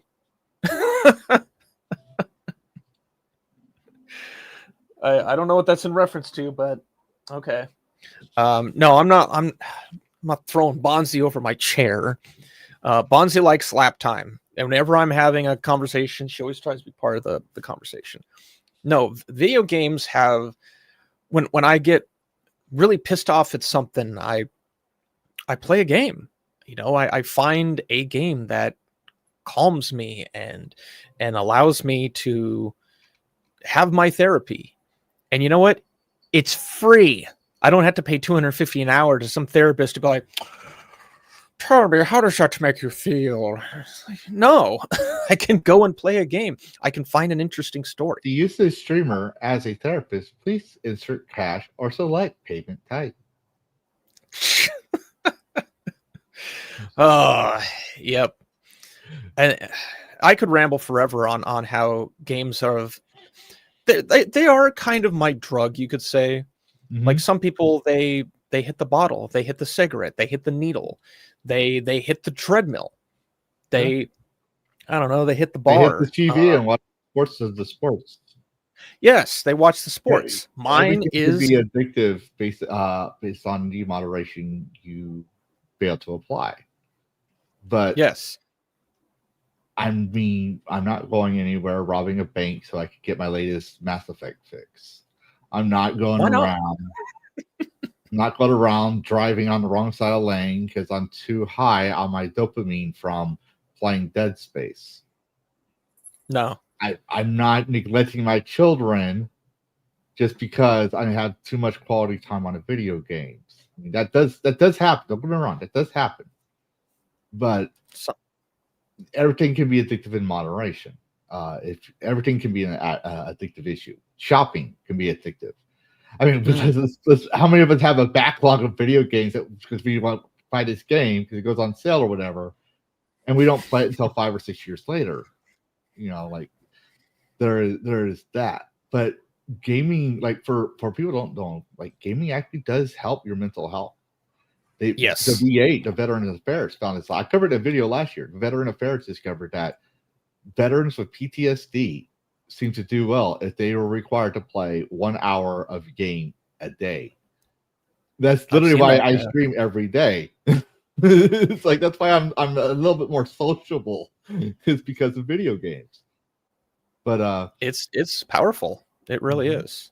And it's no wonder that the political types, and I'm making a video on it, but it's no wonder the political types and activists want to control it, because if they can control that, they have the basically the way to win the hearts and minds of the American people, or just the world and over, through their politics. And it doesn't matter if it's you could argue like, yeah, we don't want woke in our games. Yeah, it's true. But I also don't want to hear about anti-woke stuff. I want big boobas floating around in jiggle physics. And if I don't want that, I'll go play Animal Crossing. I want you to say that once I pay you money, I own my copy of the game. If I don't want that, I'll go play an Ubisoft game where they've been saying since you play, I don't own my game. Or I'd go on Game Pass. Or I'll go to Blockbuster's gone. But you get to your point. I'll rent my game if I don't want to own it. No. There's one Blockbuster left. There's one in Alaska, yes. I think it's in Alaska. But the as a whole, the chain is gone. Yeah. You're not going to fly to Alaska. Blockbuster card somewhere too. It might be usable. But it's like I found one of the last 2 Radio Shacks. I found one in, I think I was like Wolf Point, Montana. There was a Radio Shack there. No way! We got to go inside. Yeah. Now, I think I asked all the questions on my list because you were answering stuff left and right, which made it easier for me. So believe it or not, that was awesome. And yes, everyone cares will be a permanent member of the panel for DragonCast when he's available, because he does have business responsibilities at times. So he probably won't be on every panel, but he is now a permanent member. Because I did offer that to him back after our last interaction. Because like, this guy is awesome. This guy, we definitely need more gamers that aren't quiet, that just sit there with an overly small head and bad proportioned body. I think he felt there's nothing wrong with my head. Not you. Dash, while back one of his iterations, his body proportions that his VTuber artist did was so bad. I was like, small head. Like, I could not, like, because I went to art school, I could not look at it and see that head. Because I was like, I'm going to give you shit for this for a while until I'm bored of it. But I'm going to talk. It just was there. At it, if you look at my neck proportions, my neck is not accurate either. But because I'm a dragon, no one can really tell that. But if I was more human, yeah, I'd have a small neck and no neck, a small head, no neck. But anyways, I think it's uncanny we do this, but I think we're done with the interview, and we're gonna cover some gaming news when we get back. Yes. I'm gonna let people know we're gonna talk about the upcoming thing is a rumor from Sony about upcoming games. What happens if they fail? There's a rumor going around, and we're going to just ask where are they now regarding one of the staff of Ghost of Yote. And then we got also news about Nintendo and other things. But before we do, I do want to, usually we wait till the end, but I usually wait for the end of I try to wait for the end of the interview, but sometimes it goes at the other end. We're just going to go ahead and do Shill Your Shit, where you get to advertise your channel and stuff. So this is, for those who don't know, we do things differently here, where instead of saying, hey, Karrus, what you got going on and where people can find you, I give up to 15 minutes. You can take the whole 15 minutes. You can take less than that. This is where you get to shill your channel. You get to talk about your Discord. You get to give people a taste of what you're all about, or promote a product you have in the works. So. Oh, full screen. Oh, boy. So, yes, I have a YouTube channel at Karrus Game. I had to call it Karrus Game because, well, the other Karrus is just silly music stuff that I don't do anymore. If you want to go track that one down. I started doing remasters of Super Nintendo games. Oh, not remastered the game, the music of the game, specifically like Jurassic Park.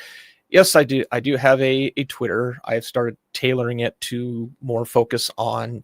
I'm looking for indie developers. I want to play indie developers games, and that's something that I am going to be focusing my next stream on. Is I'm getting a big list of demos. If devs want to give me a free version of the game, I want to play it. I want to give a kind of a review on it. Someone had mentioned earlier in the stream that they're very forgiving of indies versus AAA. Same. Absolutely the same. If there's bugs in an indie game, I'm very forgiving of it, because as someone who spent time building levels, and actually that's another thing I didn't talk about. If you go on FPS Banana and you look up, I think it's Rock 2 for Team Fortress 2, you'll actually see I had started making from scratch a remake of Rock 2 from Team Fortress Classic in Team Fortress 2. I abandoned it, but I never took the page down, but it's still up there, marked at like 10%. And so, yeah, I do small little snippet bits on upcoming indie games. I just did one on of Salt and Solace, which is a fishing game that apparently has like some other like hidden little backstory bits there. And I also play games on stream with my crew of either Sonia, Scaly, Skytex, other people that want to play. And one of the interesting things that I think really adds a new element is, instead of just me being on screen, I try to add other people's views as well. So you get to see me, you get to see Scaly's view, Skytech's view, or Sonia's view. It's a little difficult to set up sometimes because it actually involves me like stretching stuff, but that is one thing I'm trying to incorporate more into my streams now that I have a good setup that doesn't like have lag, feedback, or any other garbage like that. But I'm really focusing on the indie developers. I want them to have a voice. They have voice with other people as well, but I can throw my bit in there as well. I will do videos that are 2 to 3 minutes, which is extremely short, but I can't talk like Legendary Drops does. Like, that man will pick a topic. He'll talk for the first 10 to 15 minutes and get all the point, but then he'll add another 15 to 20 minutes and he'll just go on and on and on. It's like, man, I don't have that kind of gift of gab, but damn, that guy knows how to talk. I talk about the game. I think it's interesting, and that's it. It's a nice little 2 to 3 minute bit. You get a demo. I'm a red shirt. I'm going to be dying in whatever game that we're going into. I died a couple times last night in Jump Space. But yes, I am very much pro indie game.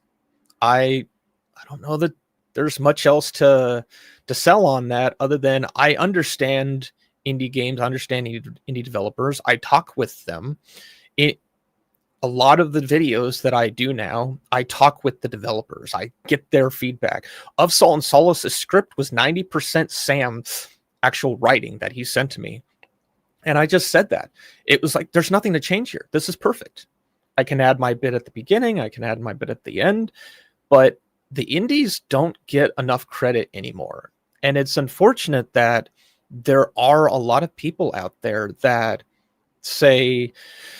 but they have this idea that indies are slop. And this is the thought process that I've started working into my daily workings is no one goes to McDonald's thinking that they're going to be getting 5-star quality food. Yet for some reason, people go to AAA assuming that they're going to be getting the absolute top-notch 5-star quality games that are not going to chip them in any sort of way. It's very flipped for some reason. And I've had to train my brain to say, no, an indie game developer is going to make the game that does the game stuff. If they put like Lavistro talked about putting DLC in there, DLC's never been a problem. Back years ago, we used to call it expansions. StarCraft. Where is it? I have it right here. Let me just show you. This was $10, people.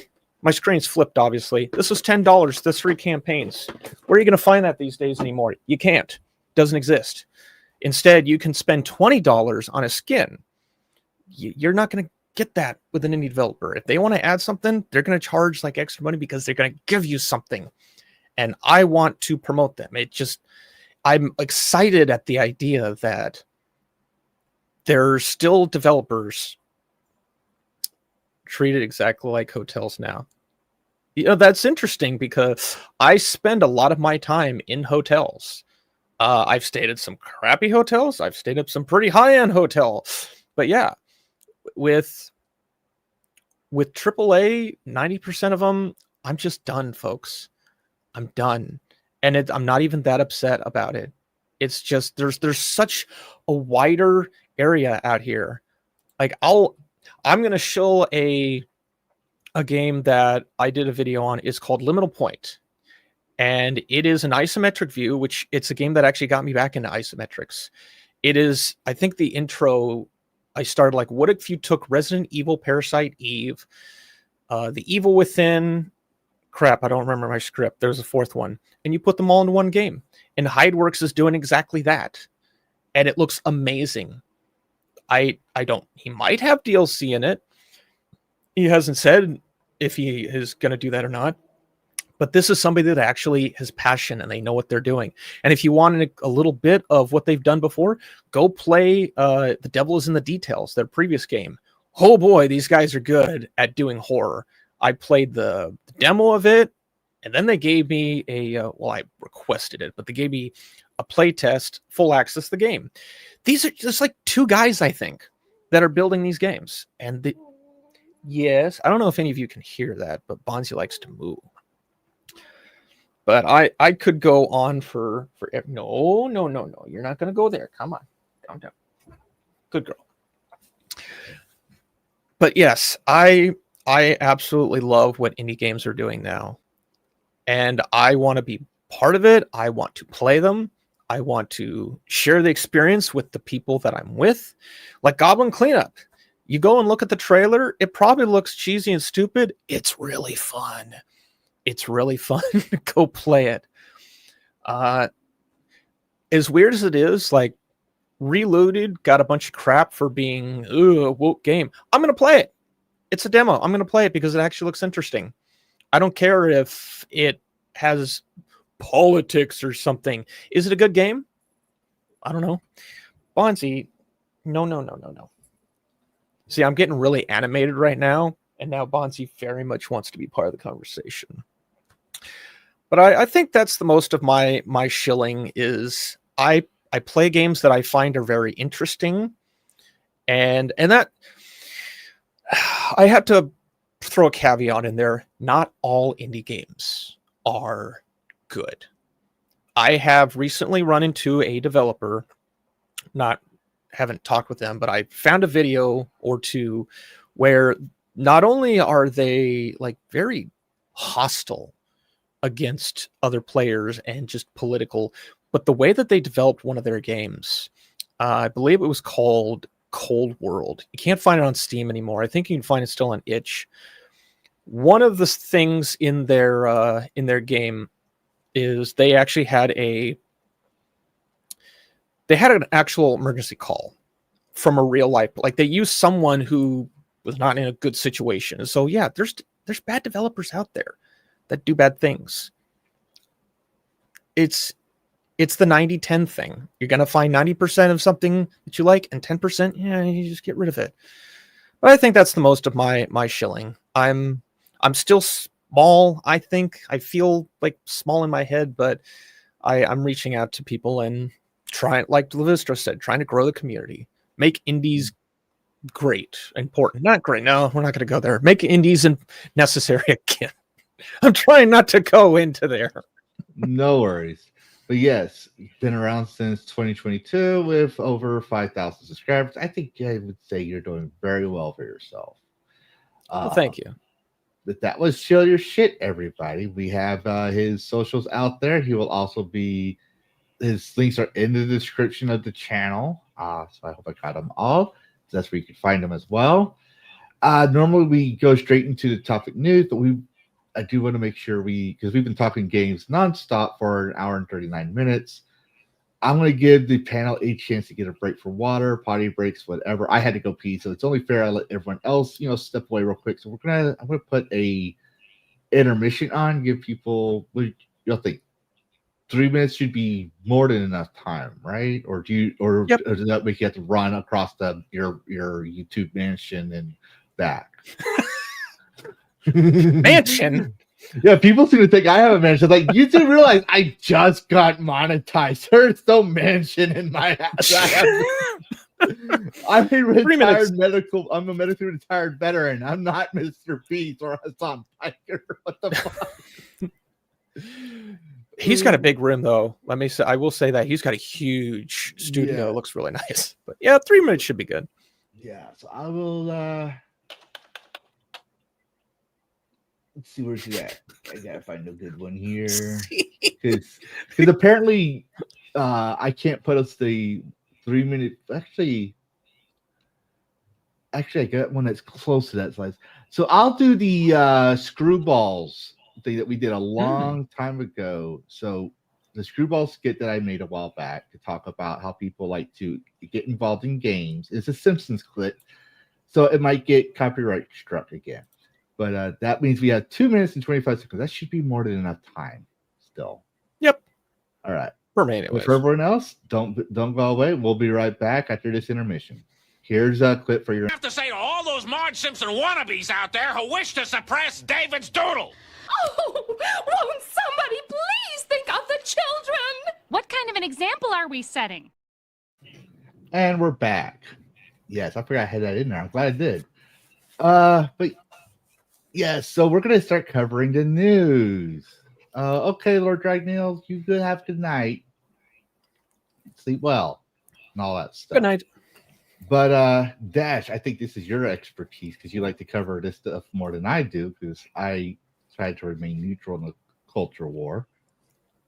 But it's something we're gonna cover. We're gonna cover where they are now, and it's about the certain developer from the Sucker Punch Studios. Fired Sucker Punch Studio dev Drew Harrison claims games enacted a harassment campaign against her that has sucked all the joy from her life as she mocked Charlie Kirk's death. Now, for those who don't know, right, I'm not going to read the full article because the guy, it is a good read. I will say it is a good read, right, but he tends to write huge articles. But he says basically, if y'all don't know, she's the reason why I made my Lavistro Rants podcast a while back talking about it. Because in my personal view, regardless if you work, say, for the United States military or McDonald's to Sucker Punch Studios, when you have in your bio that you work for a company or you wear that company's uniform, whatever, you represent that company. You are their spokesperson, regardless if you want to be or not. So what you say is a reflection of that company.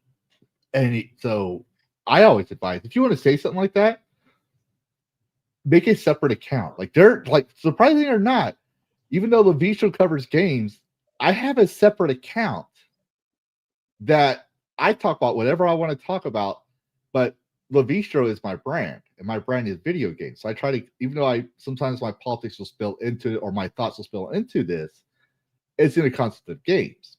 But I have my own separate thing where I talk about whatever I want, and I don't have to worry about it because no one knows that account is attached to a streamer's account.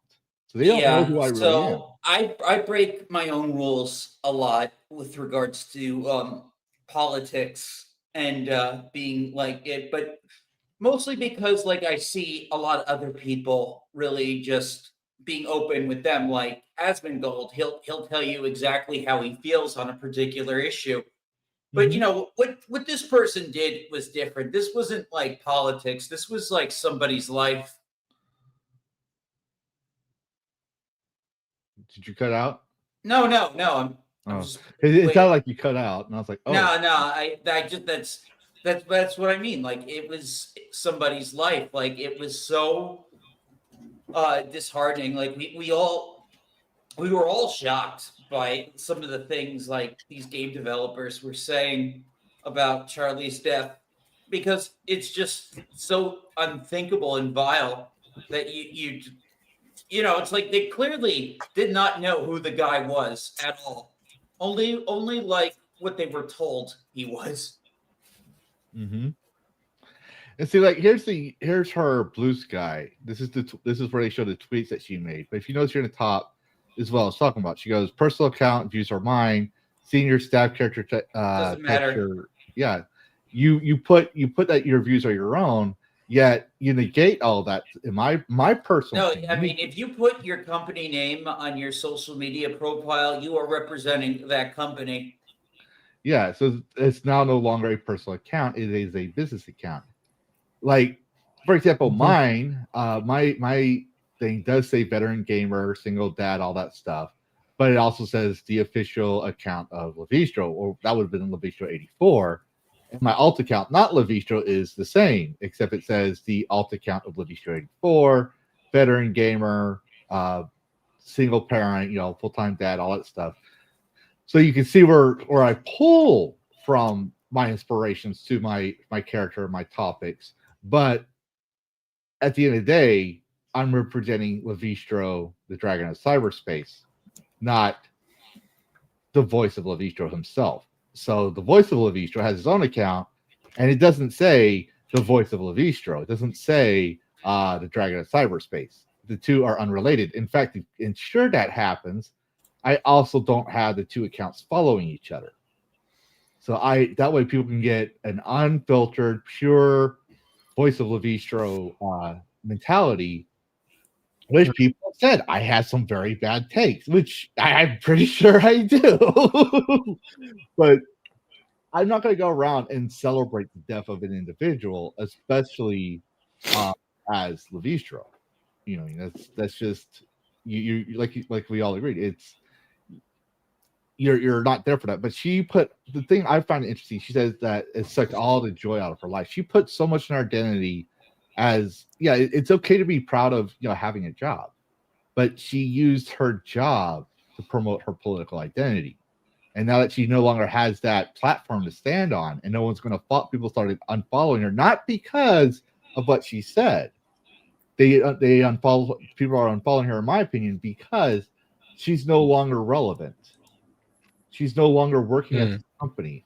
She's no longer has anything meaningful to say about games or anything of that sort. So therefore, all the joy of her life is gone because she's not getting any clickbait attention. In my personal opinion, I'm not on Blue Sky, so I don't know.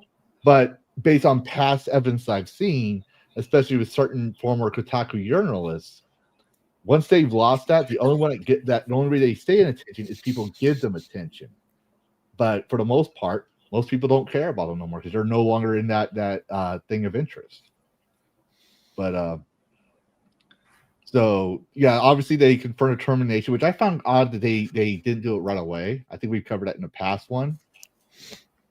But yeah, she says there's a hate campaign. She goes, as much as it turns my joke didn't make any game do any worse, my firing didn't make the game do any better. So really the only thing that harassment became succeeding was sucking all the joy of my life. So I guess that's a win. No, you could look. If you had these views and you kept your mouth shut about them in the context of your business account, because that's what this is. Once you put your business information there, it becomes a business account. Right? If you had these views but you were good at your job, I would say, yeah, she's a good texture artist. She's good at her job. She may have views I disagree with, right? And I know this is a shocker for a lot of people, but I don't care about your politics. You can have your politics. I make friends with people on the right and the left where we agree in the same mentality of we may not agree on politics, but there's three things you don't talk about in polite company: sex, politics, religion.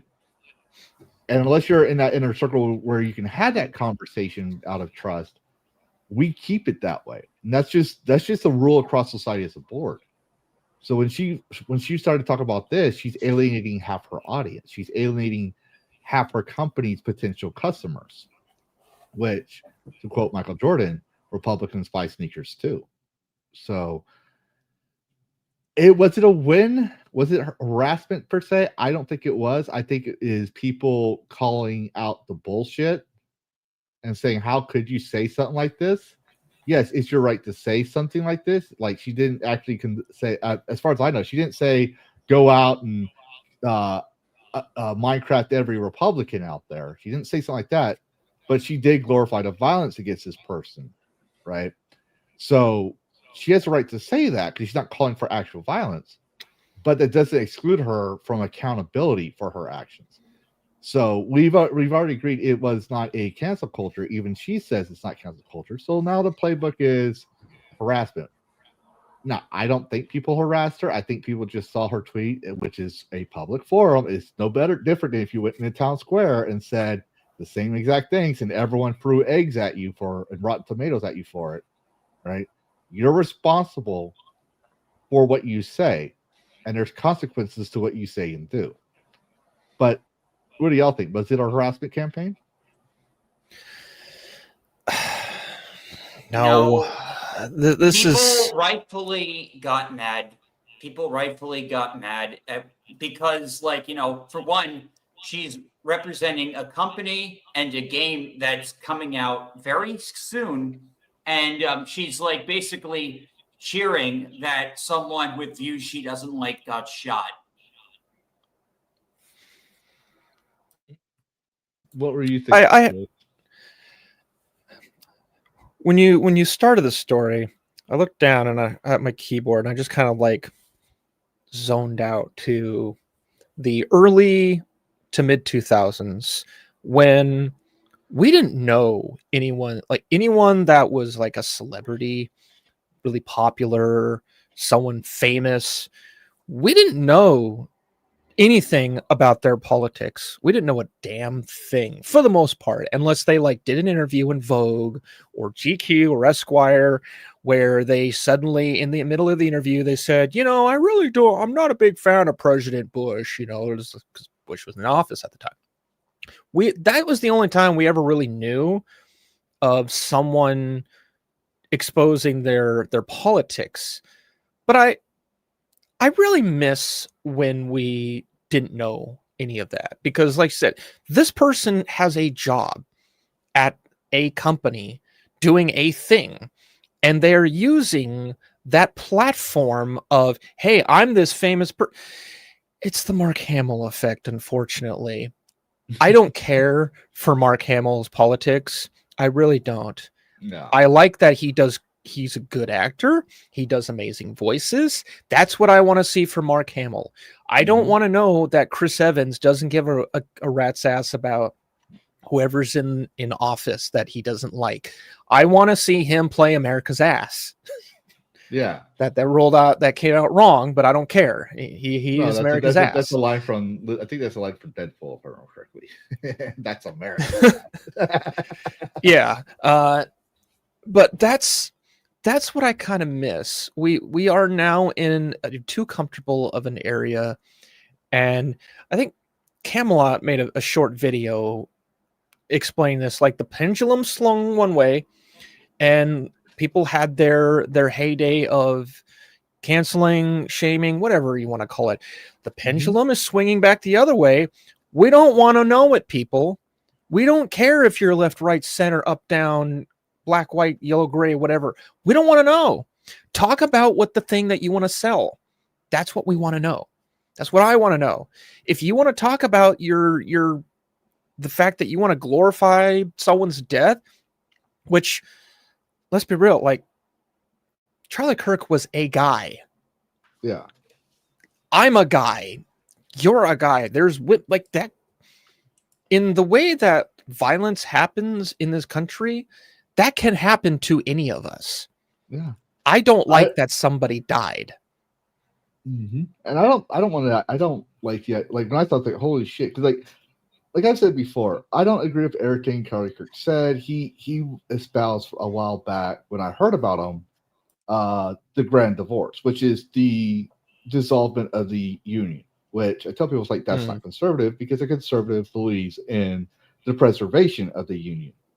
But Charlie Kirk, unlike most of his tribe, in my personal view, was wanting to have a conversation. He was willing to have a conversation even if he disagreed with you. He started out.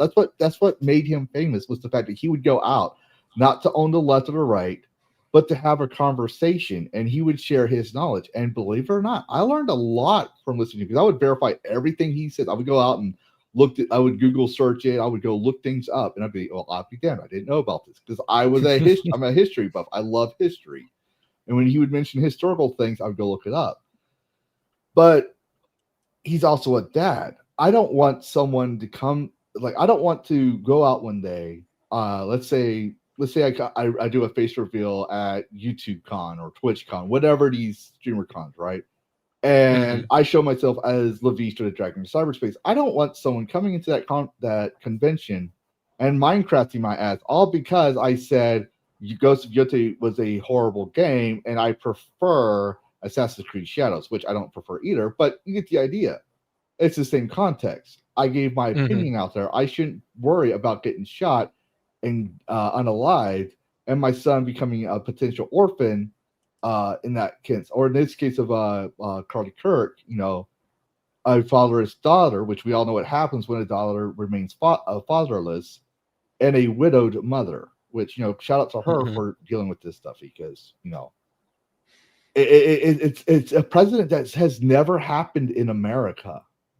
I could be wrong, but no one has been shot for sharing their beliefs. People have been assassinated, right? Like Charlie Kirk was assassinated. Don't get me wrong here.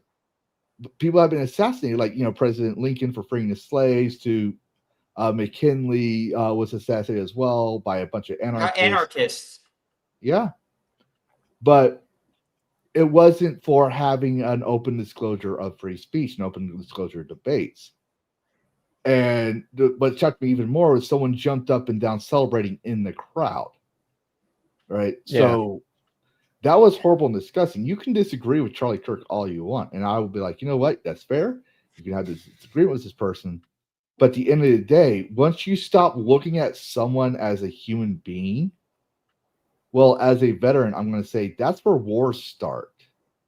People have started wars because they disagreed politically on something, because they couldn't agree, they couldn't come to an agreement or a resolution. So when they say, "Oh, if you don't agree with me on this, we're going to start a war."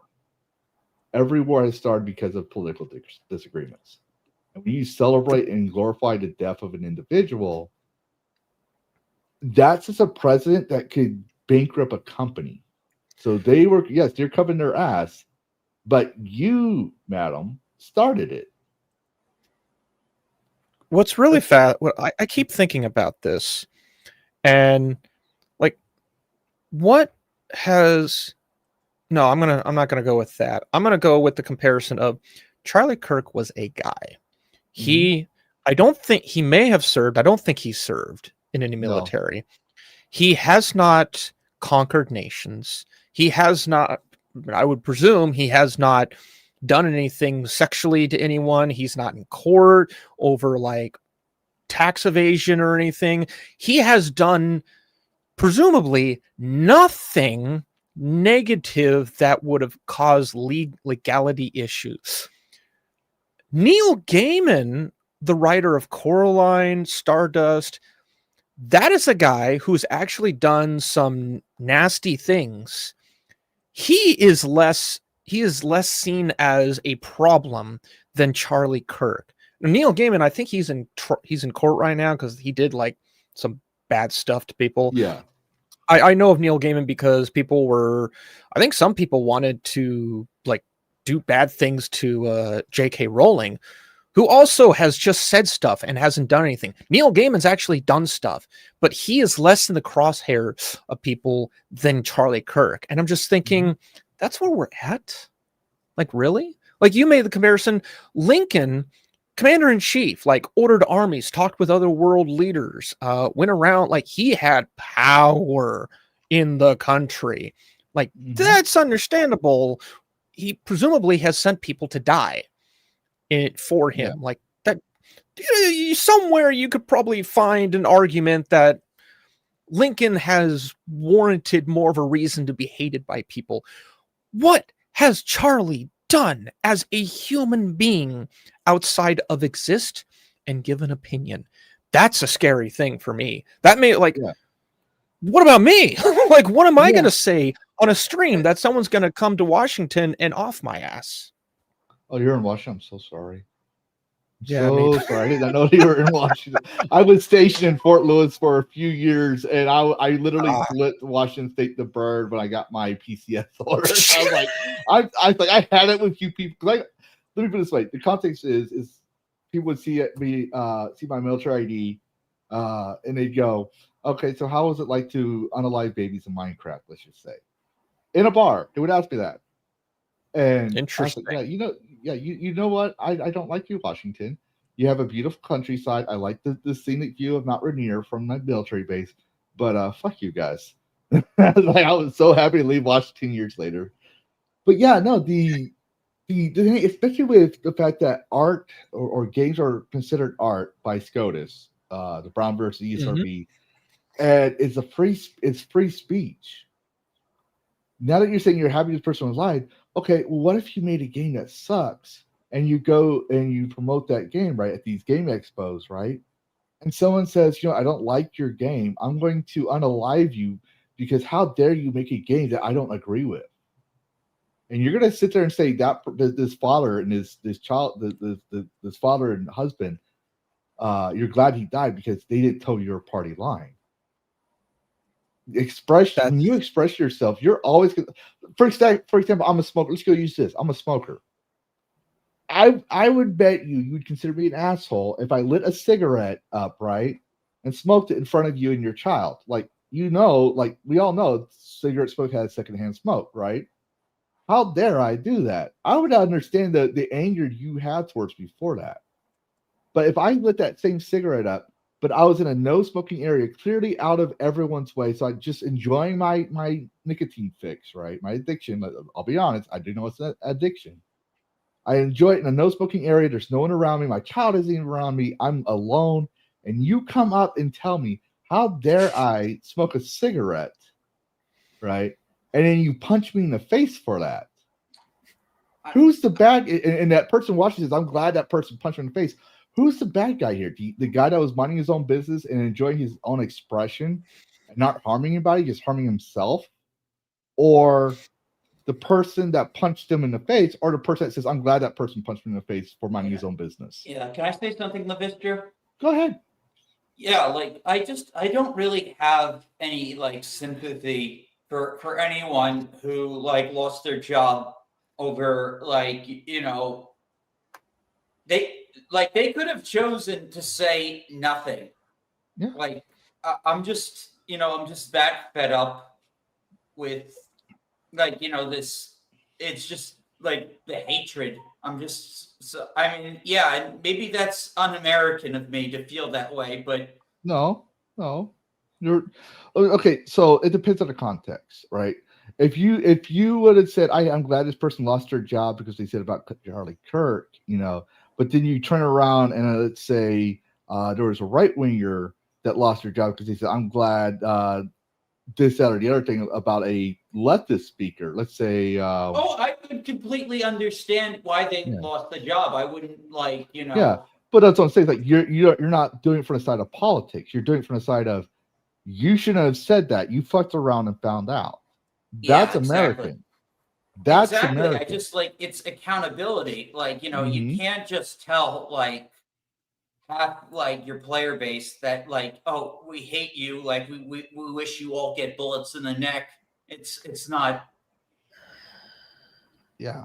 This is something we could talk about forever, but I just wanted to cover it real quick because I don't like to cover the same topic twice, but this is one of those things where it's like, okay, where are they now? This is where they're at. They feel like their life is ruined because of what they said, and they left the company. They were forcibly removed from the company. But it ties into the next topic.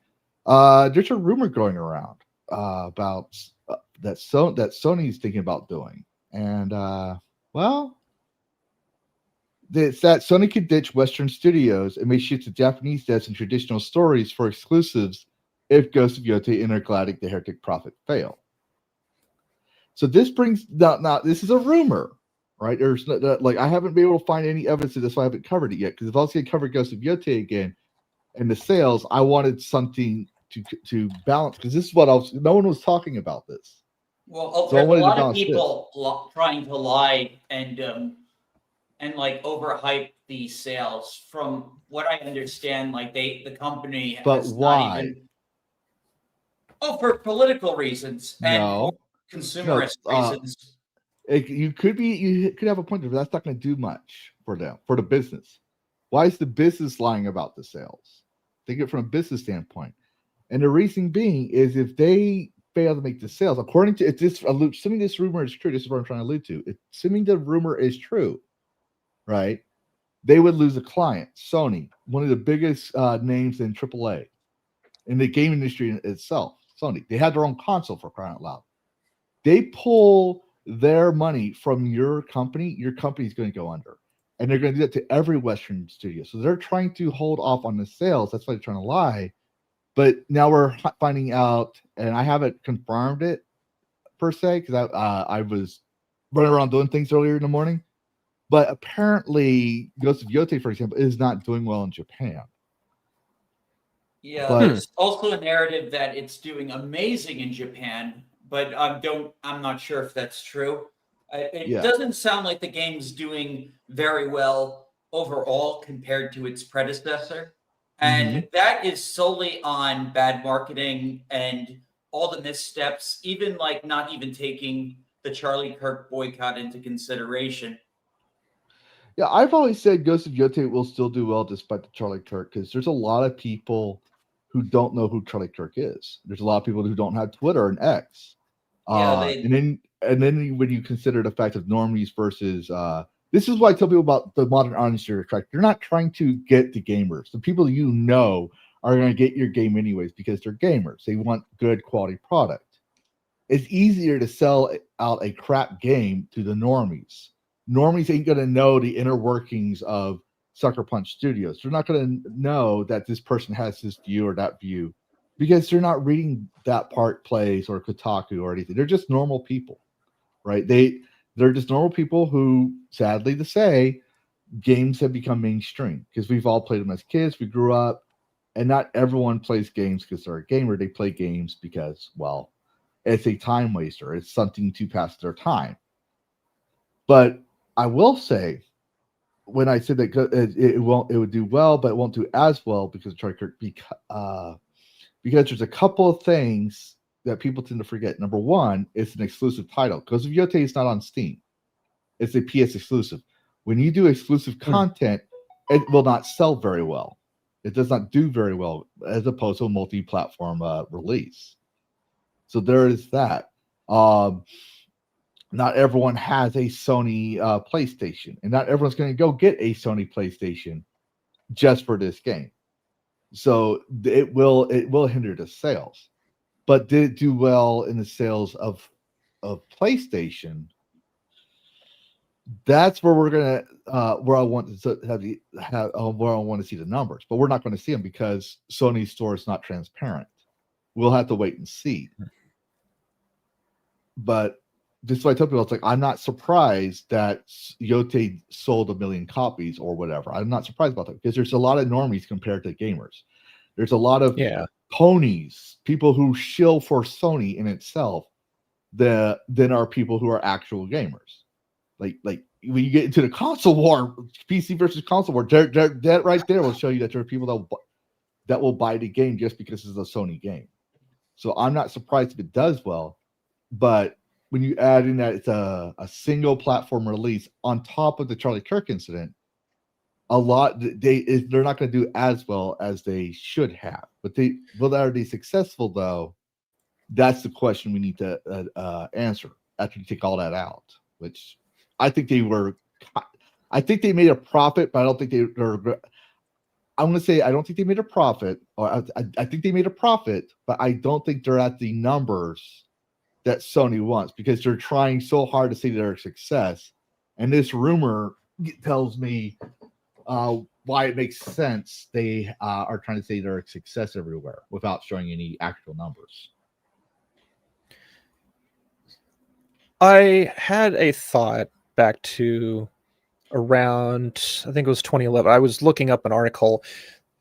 They're bringing up an idea that Capcom had talked about exploring. I need to find the article. I remember reading it. In like 2008, there was the game Bionic Commando, which was supposed to be like a spiritual successor. Well, not, it was supposed to be a sequel / reboot to like the 1980s Bionic Commando. It was developed by Grin Studio. That game failed apparently, but Grin was also working on a Final Fantasy game. And Capcom pulled that, and I think either the developer shut down Grin or Grin was forced to be shut down, and Capcom was finishing stuff on their end. And I recall there was an excerpt from the interview where it was one of the Capcom, the Japanese representatives, who said that Western studios just act differently, and we're not sure if we like it, I think was the consensus being conveyed. And that was back around like 2010, 2011, when these articles were coming around. And now this discussion is happening, and I'm thinking, why do they keep like just hemming and hawing on that? Either pull out of the West and do stuff in the East, or they find something that is worth doing here in the States that continues to keep them coming back. Maybe it's the fact that these companies are bidding lower for the contract. Maybe they have something like, if you don't like the Western studios and the way they do things, don't use them then. This discussion has been going on for over 10 years. We're on 15 years now. I think it's been going on since the 90s, actually, because you remember when it came to games being popular or not, it was a battleground between West and East. Okay, when Final Fantasy comes out, all of a sudden JRPGs were popular, and then when a shooter came out, all of a sudden the West was popular, and then that's just back in the early 90s when we still had SNES back in the day. And you could, but when it became 3D elements, that's when you really start, especially when PlayStation came out with its own console, and then Xbox came. No, when Xbox came out, that's when the East really had an issue, because they were holding the monopoly. Japan was holding a monopoly on who had the consoles, because it was originally PC versus Japan. Now it's Xbox PC versus Japan, because when the Xbox came out, they had a PC and they marketed themselves as a PC and a console, because they were trying to get the Western developers who were strictly making for mostly for PC into the console sphere. So to do that, they had to keep it as a PC build, just so it's easier for them to transfer over into the console field and be able to learn how to make games limited to a console spec. And then now it's becoming the Xbox, Nintendo, Sony wars. So it got more convoluted. But the West versus East gaming spheres has always been around. I don't know why they don't do that per se, like why they don't make their own thing, but I mean, do something. As long as it's fun and I can play the game, I don't care if it was made in the West or the East. I'm a customer.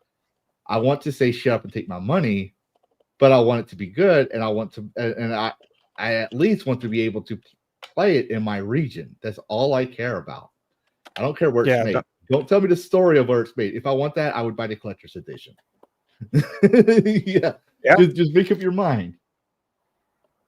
But this release has definitely been more polarizing than when Ghost of Tsushima came out. Just the marketing alone and what I saw of it told me, ooh, this is like a new version of Tenchu Stealth Assassin. I think I want to play this.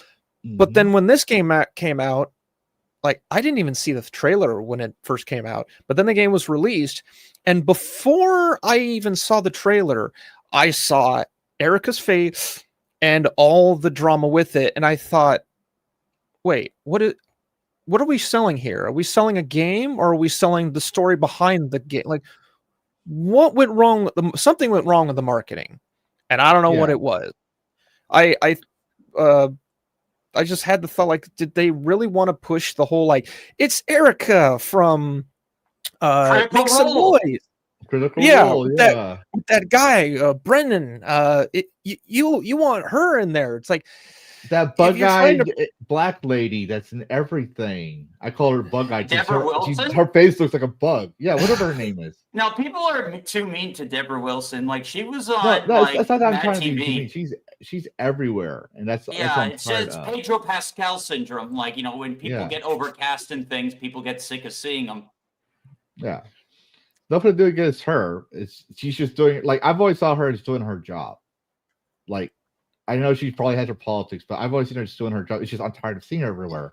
But then again, I'm not really tired of seeing her everywhere. Like, you could have her as a voice actress. I don't care. I actually hate the mocap sculpturing that they've been doing, where they just put the character in there and it's their face on the body and stuff like that. I was like, no, make a brand new character. Stop being lazy like Hollywood. This isn't how you have the you literally have a canvas here. Take the character, make an actual character. Like, give me something to be like, wow, give her that voice for all I care. But why does it have to be the same damn face every fucking time? Make her character a work of art. Like you don't have to give her big boobas. Just make her look better than a bug-eyed fucking, she looks horrible in game than she does in real life. I feel like maybe this is unintentionally Red Dead Redemption 1's fault. Yes. Unintentionally. You look at, like, I'm Half-Life 2. Gordon Freeman is an amalgamation of like 5 people. Alex Vance is a model, and then you had Marilee Dandridge being the voice. Like, there was a lot of people involved. Isaac Kleiner does not look like Isaac Kleiner. Isaac is like Hal Robbins, I think was his name. He doesn't look like Isaac. The guy who played Eli doesn't look like Eli. Like, but now that's changed. You know how you have Roger Clark, who he looks like Arthur, but they put his face slightly modified, his voice, his motion cap. He is Arthur in every way possible. You didn't have that years ago. David Hayter kind of looks like Snake a little bit, but he didn't do the mocap. He didn't do the art like the scan for Snake. That was something completely different. Now it's changed. Now it's like this one person has done everything. Maybe it wasn't even Red Dead. It might have been L.A. Noire. L.A. Noire, the antagonist Cole. He was the voice. He was the mocap, I think. And he was also the body scan. So it might have been one of those that is the fault that gave someone the idea that, hey, we can just use one guy to do everything. And I understand why they do that. It's, business costs. It's cheaper this way. You can get rid of a lot of things. But I'm like, this is where corporations fail at understanding art, because they're like, oh, we're just cheapen this. No, it's like I'm not saying give your artist a blank paycheck. I'm saying give them the creative freedom they need to do the job. Let them say that. Fine, you want to use mocap? Fine, use the mocap. Give them a base model and say, make this character look like the character we want it to look like. Don't make it unrecognizable from the artist, the actor or actress themselves. So you go in there, you tweak the design a little. Yes, you can do that. Believe it or not, I've done it many, many times, and I'm not a soft style artist, which means I don't do organic modeling. I can't do it very well. But I've done that where I've taken, mocap things, I've twisted around, and I made some of the most craziest and funniest things ever. And then there are gamers who've made Chad Squidward, for crying out loud, in Cyberpunk 2077, or Funny Mustache Man. Like, you can that's just on old technology for a video game.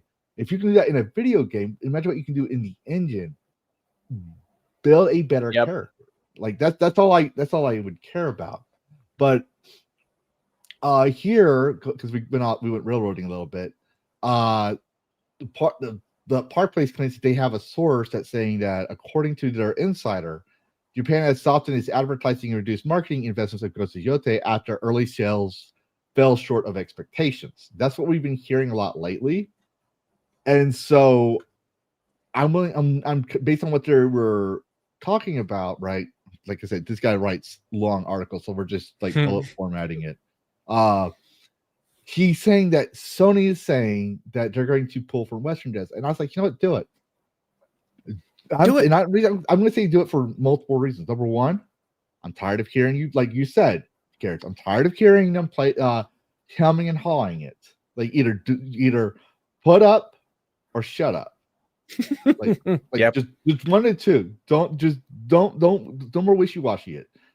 And next, if you do pull out, then the game devs have to ask themselves, the Western game devs have to ask themselves, why did Japan pull out? Why did China pull out? And well, Japanese and Chinese corporations are more corpo than Western corpo. Like they're corpo plus deluxe extreme. So if you're not making them money, they shut your ass down hard. And it's like from one of my buddies told me, because he works in AAA in Japan. He actually works for Capcom. He's one of my college buddies, and he's actually right wing, believe it or not. He just keeps his mouth shut. He goes, Japan's corporations literally practice the way of Bushido.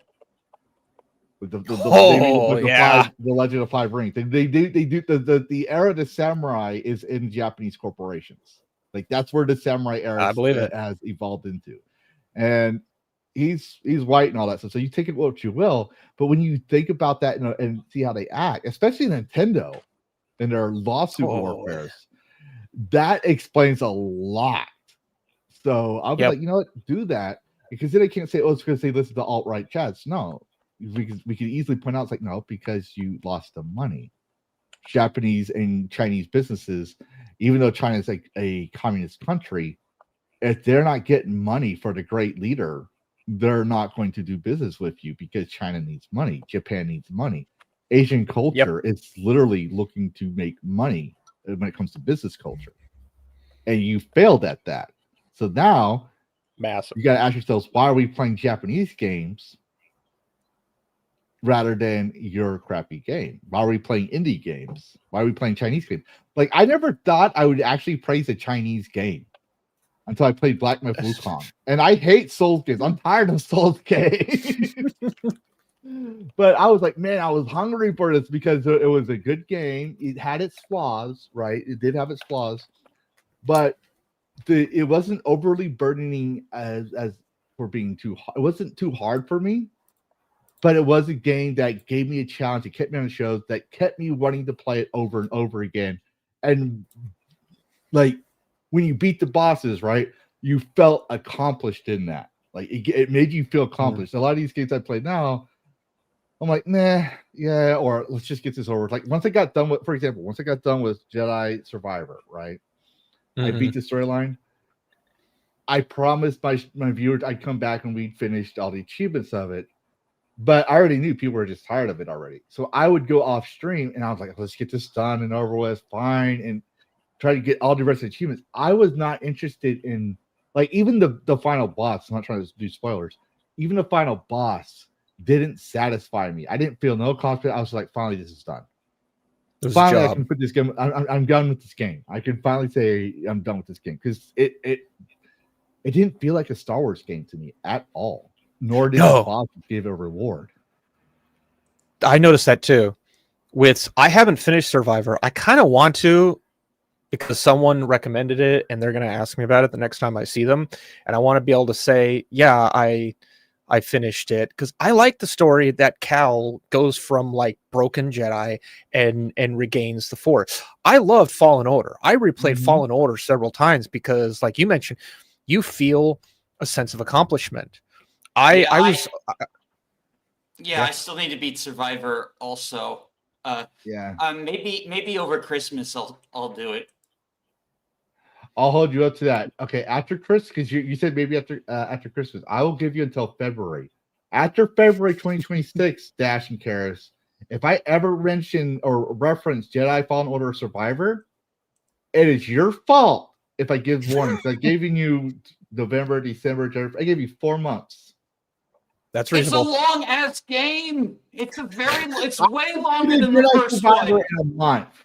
See, my workaround for that is going to be, I'm just going to set, I had to do this with one boss. I just put the damn thing down to easy. It's like, I'm nuking your ass and I'm moving on. I don't have time for this crap. It's been 45 minutes. I haven't beaten you. We got things to do. Come on. Like, I'll do that if I have. That's what I usually do is I'll play the game on easy mode first so I can, understand the story and get familiar with the mechanics.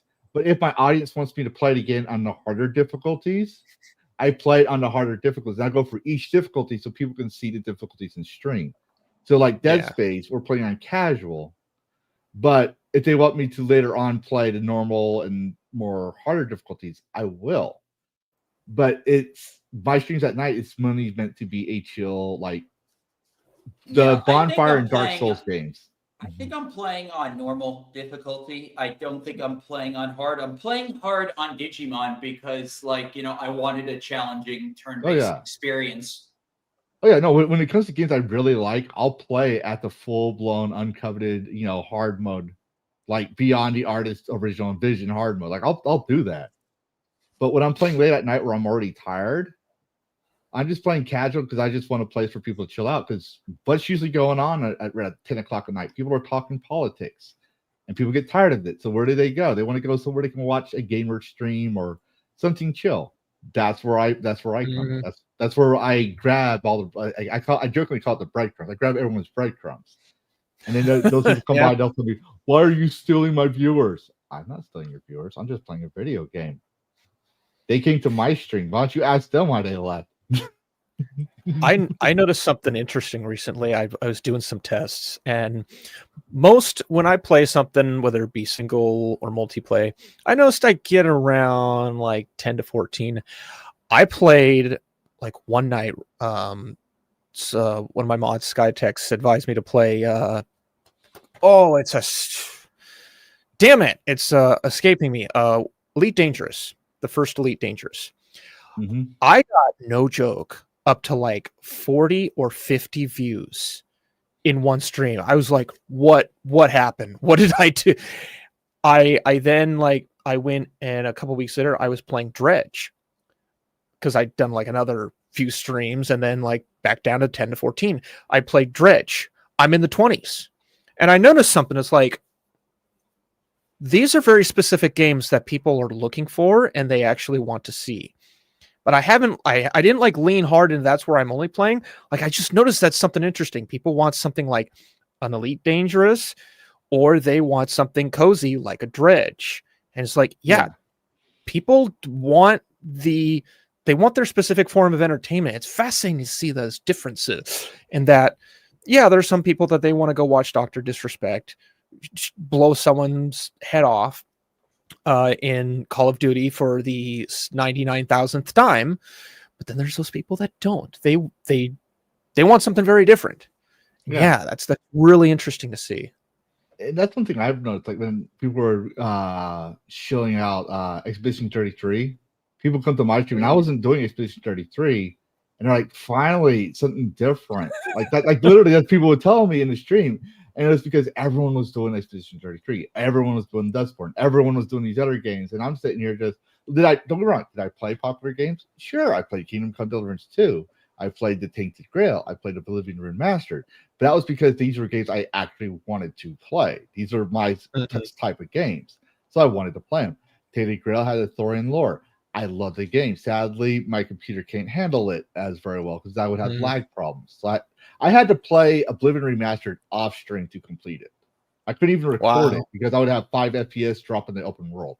When I played it off stream, I was getting 20 FPS. But when I was inside the interior dungeons, I was getting about 30 to 60 FPS. You know, the market you kind of want. And I know what that is. That's Unreal Engine. That's because you have a hybrid engine coming together where the old engine of Oblivion, right, still uses the same old coding language that's been established for 40 years versus Unreal Engine 5 that has a new diversity coding language to change what was said, where the two can no longer communicate and causes, performance issues. So I had to play that option. Now, granted, if I had a high-end PC, because a lot of people, because mine was a 2070 RTX, I need to upgrade my graphics Okay. card, obviously. But they said in the requirements, yes, I could play this game with an RTX 2070. And I was like, okay, I should be able to play this game logically. No, but people were saying, oh, I have a RTX 560 or an RTX 470, 470, whatever, right? 4007. You know, like 4070.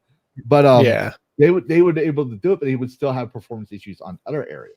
So I would have to remove that context, right? I have to remove all that. And I forget where I was going with this. This is what I hate about my brain injuries. Sometimes I'll have it on conversation and I just gone. But It's fine. yeah. But I will say, because I want to wrap this part up, and we still have to do other aspects. Is I found this interesting. This is from Ars Technica, right? Yeah, because we're talking about easy. We were talking about easy modes, right? Yeah. And this is I found this kind of interesting. It's time for game developers to bring back cheat code. Ha! Wow. Yeah. But what are y'all's thoughts on that one? We don't have to go through the whole thing, but just like they were talking about how you had the cheat codes, and you know, I used to like the cheat codes back in the day, especially when games were too hard. You just, you know, or just finding a cheat code like missing number, the missing number Pokemon, where you sail through and you go into this one island on Pokemon, and your 6th item goes into max like 150, and you get the glitched Pokemon missing now, right? So I would save my Master Ball up until I got to the island and get 150 Master Balls, and then from there I go and capture every Pokemon, including the Pokemon that were not in that edition of the game. So I had all 150 Pokemon, and some of them were some other trainers. So, but what are y'all thoughts on cheat codes in games? Should they make a comeback? Were they fun back in the day? Like, yeah, but it's just like, you know, like, how are you supposed to even get the cheat codes? Because like you have the internet and stuff. I think the cheat codes were this is just my theory, of course. I think cheat codes were taken out because some developers started taking their game a little too serious, and maybe they felt cheat codes were demoralizing to the game. For me, cheat codes were a way of adding replayability, which is something that I know was a complaint for many years. That, oh, I played the game, but now I'm bored, because there's some people that they play a game once and they don't want to play it again. Me, I grew up with the original Nintendo and like 4 games, one of them being Sesame Street. You bet your ass I played that damn thing over and over because I couldn't afford anything else. Adding a cheat code, whether it be for fun or to gain an advantage or just to add something really interesting, that adds replayability. And you know what? It doesn't take that much extra code. You don't have to do DLC. Turok, Dinosaur Hunter for the Nintendo 64. You could add slow mode, big head. You could give yourself infinite ammo, invincibility. You could do all kinds of weird stuff. You could shrink the characters. You could shrink the characters and do like fast mode or slow mode. It would change the dynamics of the game. And it was a gimmick, but it had you going in and playing the game again once you went through and played it the first time. And so, yeah, bring them back. Add something interesting that doesn't require a whole laundry list of additional code, and it adds replayability to your game. I don't entirely know why they were taken out. My only guess is ego of the developers. Oh, I don't want a big head mode because I take my game too serious. It's a video game. Have fun with it. If your character has like a 20-foot head, that's kind of hilarious to look at. Like what happens when they die? Are they just gonna like their body going to be slightly slumped over, but their head's not going to go anywhere because they've got a 20-foot head? Like, that's funny to see. They're not going to fit through the door very well because the door's 4 foot by 4 foot by 4 foot or whatever, 7 foot door or something. But yeah, bring them back. Bring back cheat codes. We never said to take them away. I certainly didn't. I'm not going to do too much of my rant because I know I can go pretty heavy on my rants. I still even have I have the big cheat code book for the Nintendo 64 that had, oh my god, it was like Wave Race, Turok, GoldenEye, Bomberman 64, I think. It had just like, yeah, it had, I still have it. It's in storage. It's a little green book. It was like about this big, pretty thin, maybe 50 pages, but it just had cheats that you would type in, or like maybe some of them would pull the was it the Contra code, the left right AB shift start kind of code as like a, hey, we're doing an homage to this game, and we just put that code in there. Bring back cheat codes. Don't force us to open up our credit card. Force us to type in a thing. You want us to replay your game? Add some interesting bit. The new game plus is a good start. Like Deus Ex was doing this. The Jedi Knight. No. Yeah, they're part of the Jedi Knight. Plus, I will agree to an extent, because like it's good when it's done correctly. Mm-hmm. Right? For example, I don't like New Game Plus on Starfield. Okay. You have to play it like 26 times to get the final mark of the Starborn ship or something like that. Like I forget how many, it's X amount of times of New Game Plus. And the thing is, with games like Elder Scrolls, Fallout, and Starfield, to me, it doesn't need a New Game Plus. Because it makes no sense to me to have that.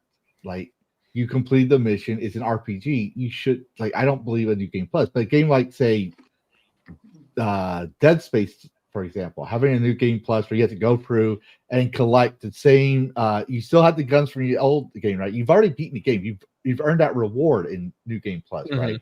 So you're carrying on what you found, and you go through and you find all the other missing items. Maybe you're finding more nodes so you can maximize your stats on your weapons. Maybe you forgot a suit. Maybe you didn't get all the text logs, all that stuff. That's where I would see a New Game Plus come through, because you're pre-playing the game, but now you're trying to, now that you're not focused on beating the boss, beating the game, now you're going through and it's like, I want to find all the lore. I want to find all the unlockables. I want to do this and that in the game. And that would be something I'd be, a good example of. Or maybe, I think, now I haven't played the Anniversary Edition because I refuse to, but I'll play the special edition. But in the Anniversary Edition of Skyrim, for example, they added the survival mode. That I would say for an RPG mode, yes, have a New Game Plus where now you had the survival mode where you have to monitor your sleep, your energy, and that stuff, your temperature. Because now that you're familiar with the mechanics, now you're adding more to it to make it more interesting. More, I give you a brand new experience.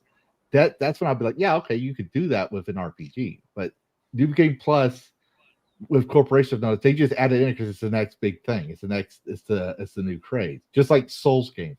Every game has to be a Souls like. Every Souls game has to be made in Unreal Engine 5. Like, I actually bitched about that a while back. I think I'm roboting. What I miss is GoldenEye did probably one of the most interesting forms of difficulty. You had Agent, Special Agent, and 00 Agent. However, if you completed every single mode, you unlocked a fourth difficulty for each level that would allow you to change. It was like a slider bar for like enemy accuracy, health, damage, response time. Mm-hmm. You could set your own difficulty, and we'd go insane, and we'd set everything to the highest level, and we just laugh over to see how fast we could go through the level before we died. And like some of the enemies, you could make them bullet sponges to where your guns virtually did nothing. But it was really interesting because it was basically the option to do Ultra Nightmare difficulty in a GoldenEye game before Ultra Nightmare, I think, even existed. And that was really fascinating. Bring that back. It's engaging. We're like, can I do this? Can I beat this game? Nope, I got shot and killed again by the first guy. Damn it, I suck, Yeah, but it was that thing that, like, back then, games were so challenging and engaging that when we got defeated, we got our asses handed to us. We're like, we're not letting this game hand our ass to us. We beat this game before. We're not letting it beat us now. We're gonna figure it out. And like that was the key secret with From Software games like Dark Souls is you had to memorize every pattern. It wasn't hard. Like, I mean, it wasn't hard in a traditional sense. Yeah, the bosses were overpowered. It was forcing you to think how to overcome this obstacle. A lot of Souls-like games now that I've seen doesn't have that pattern. It's just the bosses are super hard and you got to overcome them somehow. And like I would sit there and I would analyze the pattern, especially after my streams. I would go and watch my streams to see if there's a pattern. Maybe I'm wrong, but I would never find a pattern. And I was like, okay, this is just they made the guy super hard. They don't know how to make a Souls game. This is a Souls-like game. No, it's a game with Souls mechanics, but there's no distinction between there's a strict distinction between a Souls game and a game that has Souls mechanics. It's hard. It feels like Souls, but it's not Souls. Like that's my argument. I could be wrong. It'd be a bad cake, but I'm just tired of every game being a Souls game. I think you're pretty on par with that. I think back to it was one boss in Jedi Survivor, and I already thought like in Fallen Order, there's one of the bosses that, no joke, like I spent 2 hours. I was up until like 3 or 4 in the morning because I was trying to memorize this boss's mechanics, and I finally did. And I finally like got that precision timing, and I got it down. Like, yeah, like you said, you feel accomplished. But then in Survivor, there was one boss that I tried to memorize. Like, okay, there's this, there. I got to memorize here. Okay, when they pull this thing out, do this. Okay, and there. No, it became randomized, and I'm trying to. It essentially came down to, okay, I'm moving. Crap, they're doing this thing. I didn't respond in time. Like it's just like what the dice is going to roll. Which one of the 3 or 4 attacks is it going to get? That's going to get to me. And I just got so done with it. Like I said, just easy mode. Let me just get done with them and move on because I'm annoyed by this boss now. There's nothing fascinating about this boss. They're just a brick wall that happens to have a hammer. I need to get past them.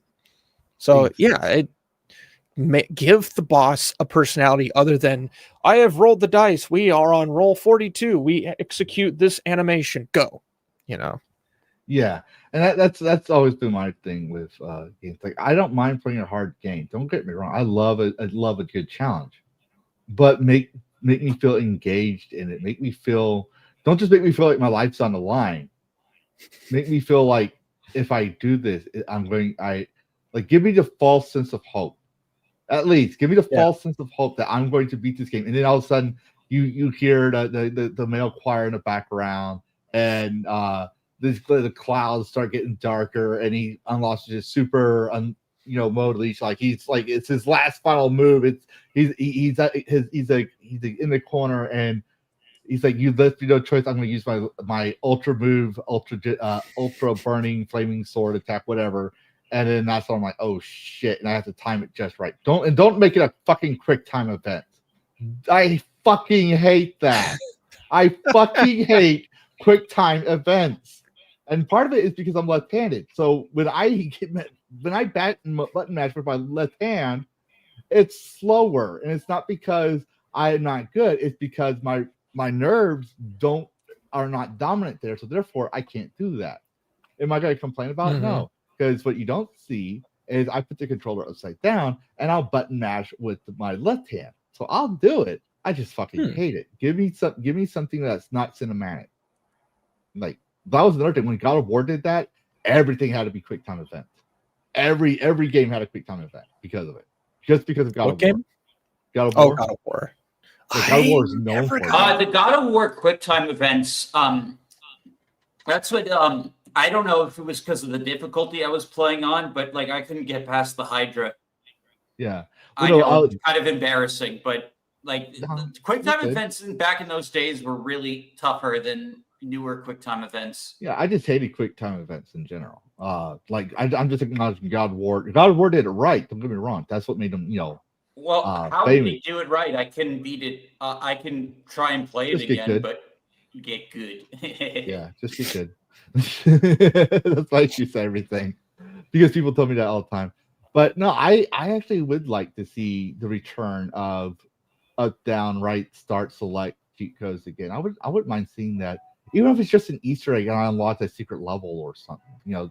Just something like that to show some passion in the game. Like, we love our game, and we're going to do this little cheat code Easter egg thing. Like, I wouldn't mind having cheat codes come back. You don't have to give me unlimited ammo, but just something that adds a little flavor to the game, a little different experience. That, like, you have to find the cheat. It's like, don't tell us there's a cheat code. Don't tell us it's in there. Let us, because gamers will find it. If gamers love your game, we will find everything in your game. I mean, for crying out loud, Scene showed me a No Man's Sky reference in Jump Space. And we were like, we would go through the game and we'd be finding reference left and right, but he goes out of his way and finds one. They don't tell you these things are in the game. They just, in fact, when I shared that tweet out about No Man's Sky reference and I tagged the studio, Keep Seat Games, they actually hearted me and followed. I think they followed me too, which was awesome. It's like, okay, cool. I got a game company following me. That's my first game. I'm awesome. I'm happy about it. Like, but when I had Lavistro 84, my original X account, when I showcased Enshrouded followed me as well, which is another game that, I believe cares about their game. It was a really good, decent game.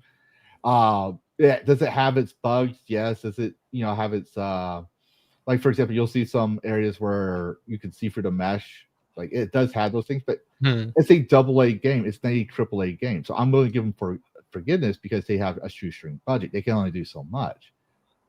Pal World was made with a dev team of 8 developers. And being that I'm a developer myself in Unreal Engine, I can tell you there's a lot of Unreal Engine marketplace assets used in the game on top of their pals. Am I gonna give them shit for it? No. Would I give basically Ubisoft or EA shit for it? Yes. Why? Because they can afford to make their own assets. That's what I'll give them shit for. But so we got I guess we're gonna go ahead because we can't cover everything because it is getting close to time. I do want to cover this because yes, I am a Legend of Zelda fan and I love Legend of Zelda to death. Don't get me wrong, but Nintendo has reached a point that I'd like to cover the fact that, when you be a dick, someone's can be a dick towards you. It's called karma, and I don't condone this action. But I am going to say, to be fair, you've earned the karma for it. Let's just put it that way.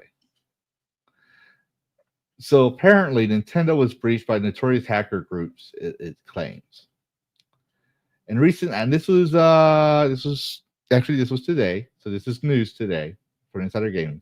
In recent hours, it has been claimed that Nintendo has been breached by Crimson Collective, a notorious hacker group that most recently claimed responsibility for an attack on Red Hat, breaching the prolific technology firm and stealing 570 gigabytes of data. The group has been tracked for the last couple of months, and it has now claimed they've breached Nintendo. In a post on social media, a screenshot uploaded by Crimson Collective seems to show a repository of Nintendo folders, but the legitimacy of the breach has yet to be addressed. Has Nintendo been hacked? On social media, an image has surfaced. They're repeating themselves there. It shows a library of Nintendo folders. At face values, it seems, I'm just going to summarize it. It seems accurate. Nintendo has suffered from several key breaches historically, including a massive leak 2018 to 2020, and saw source codes from classic games emerge online in 2020. The network ID breach occurred, impacting more than 300,000 users, and yet Nintendo is silent on this. So I'm going to ask y'all, do y'all think it's true? Do you think, because I couldn't find the tweet in the amount of time before DragonCast. This is something that just popped up in my notifications because they're one of my sources. Do y'all think Nintendo was hacked? Dash, you want to go? Oh, yeah. So, yeah, they got hacked. And honestly, like, as much of a Nintendo fan as I am, I really don't feel bad because I feel like Nintendo needs to hurt a little bit because of how anti-consumer they're becoming. So if these hackers leak something early, I go, well. This is the screenshot I was mentioned earlier. So I'm glad. This is one reason I like the Inside Game, because they will throw a link to their sources so you can read more into it. So yeah, like we've already known. Like I got notification on this as well. Discord was hacked. They had a data breach, and so a lot of people that were submitting tickets, their names also were leaked in that cyber attack, whatever. Mine was one as well, because I submitted a ticket issue I had with Discord a while back during that time frame. And well, I fixed all my stuff. I'm not too worried, because like they said, just update. They told everybody that was affected, hey, update your shit. Like that's all they told you. So update their shit. But we're doing you a service and letting you know that we were hacked. Which, yeah, they're supposed to, but a company actually doing it versus a company that's going to cover it up. That's where I'm like, you know what? I may not agree with how you handle things, but at least you're telling me as a customer that, you know, my data may be compromised because one of your idiots clicked on a link saying that their long lost Nigerian prince or whatever the case may be. I don't know the full example. But I'm just saying that's a popular example. You know, there are people out there that do that. You know, they believe that shit, and I'm like, you're an idiot. I'm sorry, but you're an idiot. I hate to say it, but in my personal view, if you're that stupid, you kind of deserved it. But no, you know, like I think this is actually legit, because Nintendo, their actions towards Pal World has created some public unfavorability that some nutcase would do this. I don't condone it, but I think it's a possibility. I think it's very likely that this was information. As to where it came from, whether it was on-site Nintendo or it was like a cold site where they back up stuff that somebody may have left a door open of, we won't know yet.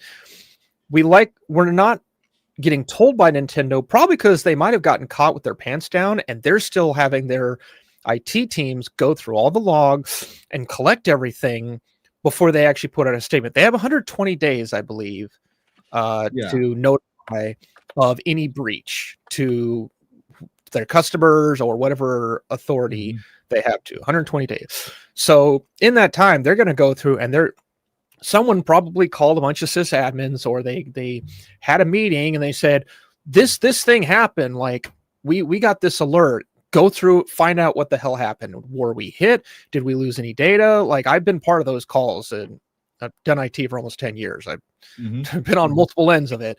So they're probably gathering everything. They're talking with legal. They're trying to figure out, what can we talk about? What are our liabilities? Are the shareholders going to get pissed off? Nintendo's not going to say jack shit until they actually know what happened. And they probably don't know what happened right now, because they've got multiple sites. They've got American locations, their Japanese location, there could be 16 different branches, and those branches could each have their own hot site somewhere, whether it be AWS, Google, and whatnot. They've got to figure out what went wrong.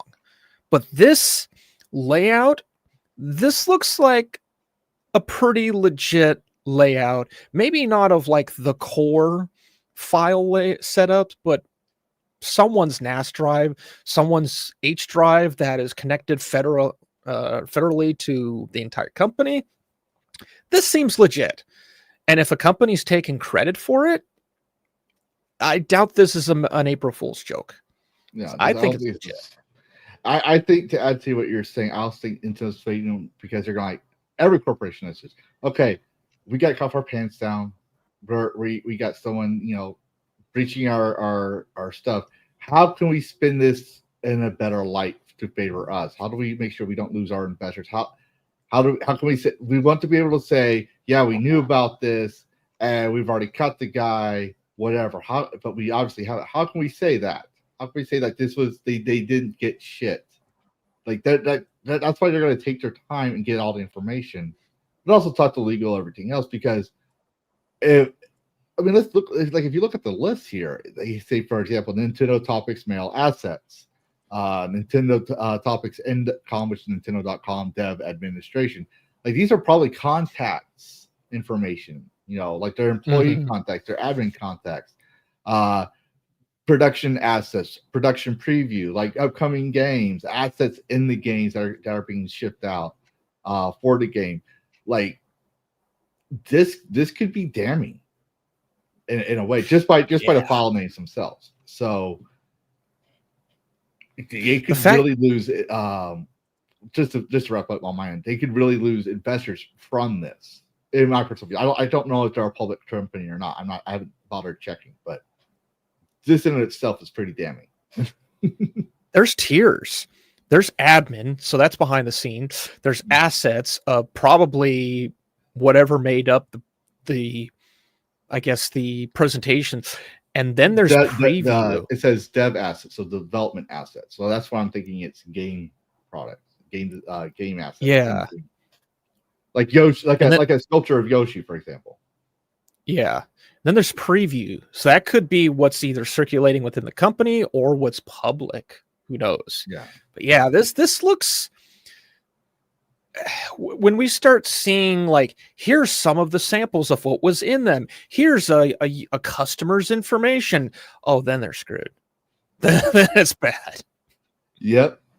Customer stored credit cards. They have a file like that. I would be livid as a customer. Like, I canceled my Nintendo Switch membership, like the little online membership for the e-store, because of Nintendo's stupidity. So we still have a Nintendo Switch, but not every time can we get a physical copy for the Switch. So we would use the e-store.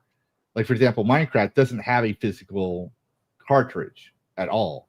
So my son, he's obsessed with Minecraft. So people say, well, you should buy a physical copy of the game. I'm like, are you a fucking idiot? Minecraft never made a physical disc copy, to my knowledge, for the Nintendo Switch. If there was, I would have it, because my son's Nintendo Switch library is bigger than my PC library, which is only recent from Steam. Like, I still have, like, my Age of Empires and my KOTOR stuff when I was in high school, right? But I don't have like, I stopped being a PC gamer shortly around the time Uplay came up. And so I went to console. And I've been, like, I've always had a console. Don't get me wrong, I've always had a console. But kind of like you, I've been a strict PC gamer around the late 90s. And then around 2010, I switched back to console. So all my games I have now, because I was in the Army around that time period, are on my Steam account. My son, however, has all Nintendo Switch games, physical copies. So we have the Minecraft. But again, do they, like, I'd be curious to see if they actually still have customers' payment processing data in there as well. That would be, they haven't shown that, but that right there would be really damning. Yeah. That and they, if they monitor their crap properly, they can see what's copied. They can see what's accessed, who went where, what did they touch, when did they touch it, how much did they get of it. Like, they can, if they set up their back end properly, they can monitor all that stuff. That's probably what they're going through right now. I wonder if this looks like there's more to this folder, because it only goes down to, like, topics, production, backup. There's got to be more. Like, I've seen corporate H drives that are just like, that type of font, but just go forever. You have to scroll a few times to get to it. Yeah, and there's people, they share some tweets on it. Like, people aren't feeling very sympathetic to Nintendo. Like, this person puts out here, not the company that uses Lavistro as a weapon to silence everything from charity events to gaming tournaments to fan-made mods to new concepts on games, all the way to people they just straight up dislike. This is the one time I'm like, maybe it's karma. I mean, I feel the same way. That's not my account, by the way. But I feel the same way. Like, maybe it's karma. I don't condone it. I don't believe you have a right to hack people's systems like that. But when you constantly be a douche waffle, I'm just gonna say, to be fair, you kind of had it coming. To be fair, there's always you've upset the wrong person. But I would say they. Yeah. No, you just go ahead. I would say they aggroed the black hats enough, because the black hats are like bosses in WoW or whatever. Like, they have a percentage of aggro, and they've got their focus on other corporations, and then Nintendo or whoever starts increasing the aggro just enough, and it hits a certain threshold point, and then some single black hat just and starts hammering on Nintendo. And maybe it was the whole, like, they announced that, oh, we've decided that we've made it so we can shut down your Switch too. That probably pissed off one of the black hats. I've known a handful of actual legit black hats. Like, I was trained by one. The guy literally had no fingerprints. He burned them off chemically somehow. But they have some interesting opinions, and one of them actually was contracted to stress test the famous Utah data center before it opened up. And he told me about that story. Yeah, he was supposed to physically pen test it, and it only took him a week. But yeah, they've got some interesting opinions, and if you aggro one enough, they'll give up trying to breach Disney or whatever. They'll spend their time. Oh, what can I do? Does Nintendo have a cold site? Do they have a hot site? Like, where's the data going? Can I knock on the doors? It's just pressure and time with some of these guys. And yeah, Nintendo pissed off somebody, but they pissed them off within the last 6 months to a year, probably. Whereas years prior, they would have been like, it's Nintendo, it's whatever. I've got Disney to hack into again. Nintendo's going to Nintendo. Corporal's going to Corporal. Let's get back on the mouse. That's usually how it usually goes. But I do want to we don't have time for everything, so I'll cover some of these in actual videos, because it's getting kind of late. We're probably, because I'm noticing that, not just with you, but I'm noticing we're starting to get from 2 hours to 3 hours. I'm probably going to have to change the schedules around. I was going to cover the Xbox ads things, but I'll probably do that as a video down in the comics. We were going to cover a Korean indie psychological horror that looked kind of cool, but I'll do that in a video. We were going to cover Blue Protocol. I'll just give you the spoilers. It peaked at 90K concurrent players. Oh, wow. Yeah, so that's, good for them. I heard it got mixed reviews, though. It did. I'm actually curious about it, though, because I think I covered it in one of my videos earlier in the past year. It was an upcoming game. But what was it called? Blue Protocol Star. Yeah, it was going to be localized by Amazon, but it got canceled. But then it got picked up by a new company, and it's rebooted. And then we were also going to cover the gore system of UE5. They have a nice new gore system coming out. I'll just put those as private videos coming up in the next week. But instead, because I used to love Ubisoft. I think you and I talked about that a while back, Karrus. But I used to love Ubisoft games. And I was still willing to, ignore their bullshit, to play some of their games until Unity, which wasn't Unity, the French Revolution one, not because I had enough, but because I just wasn't interested in that time period. And by the time they were starting back up with ancient and medieval time period games, I had a toddler running around, so I did not want to deal with that. But I want to know y'all's thoughts on, and y'all probably know where we're going at here. Why does it not let me do it? There we go. Ubisoft canceled a post-American Civil War Assassin's Creed.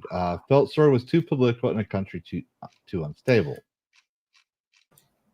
So, the game developer site was saying that Ubisoft was bending the knee to Americans.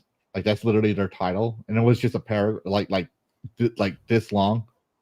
Because I would have gone with that one, because I thought that would be an interesting way of putting it. But we'll go founding comics here. But I'm going to remove some of the political stupidity here. I don't like politics in my articles.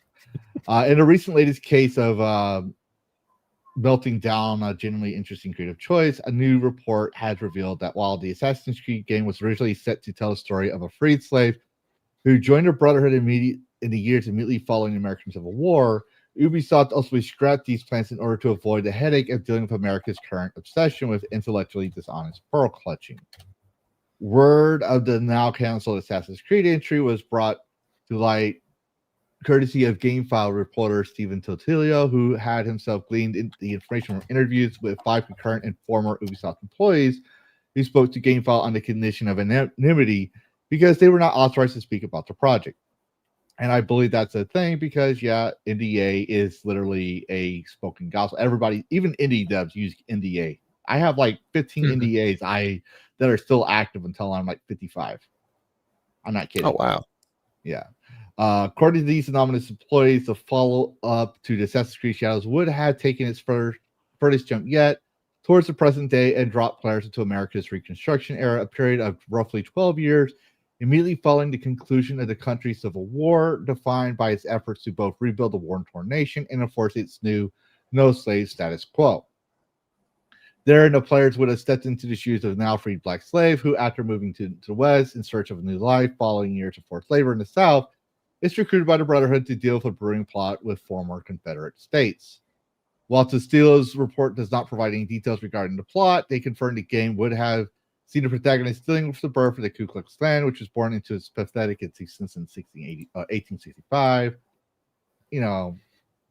A lot of people noting they were particularly enthusiastic about the game, but were frustrated by its cancellation, which they perceive as Ubisoft bound to controversy.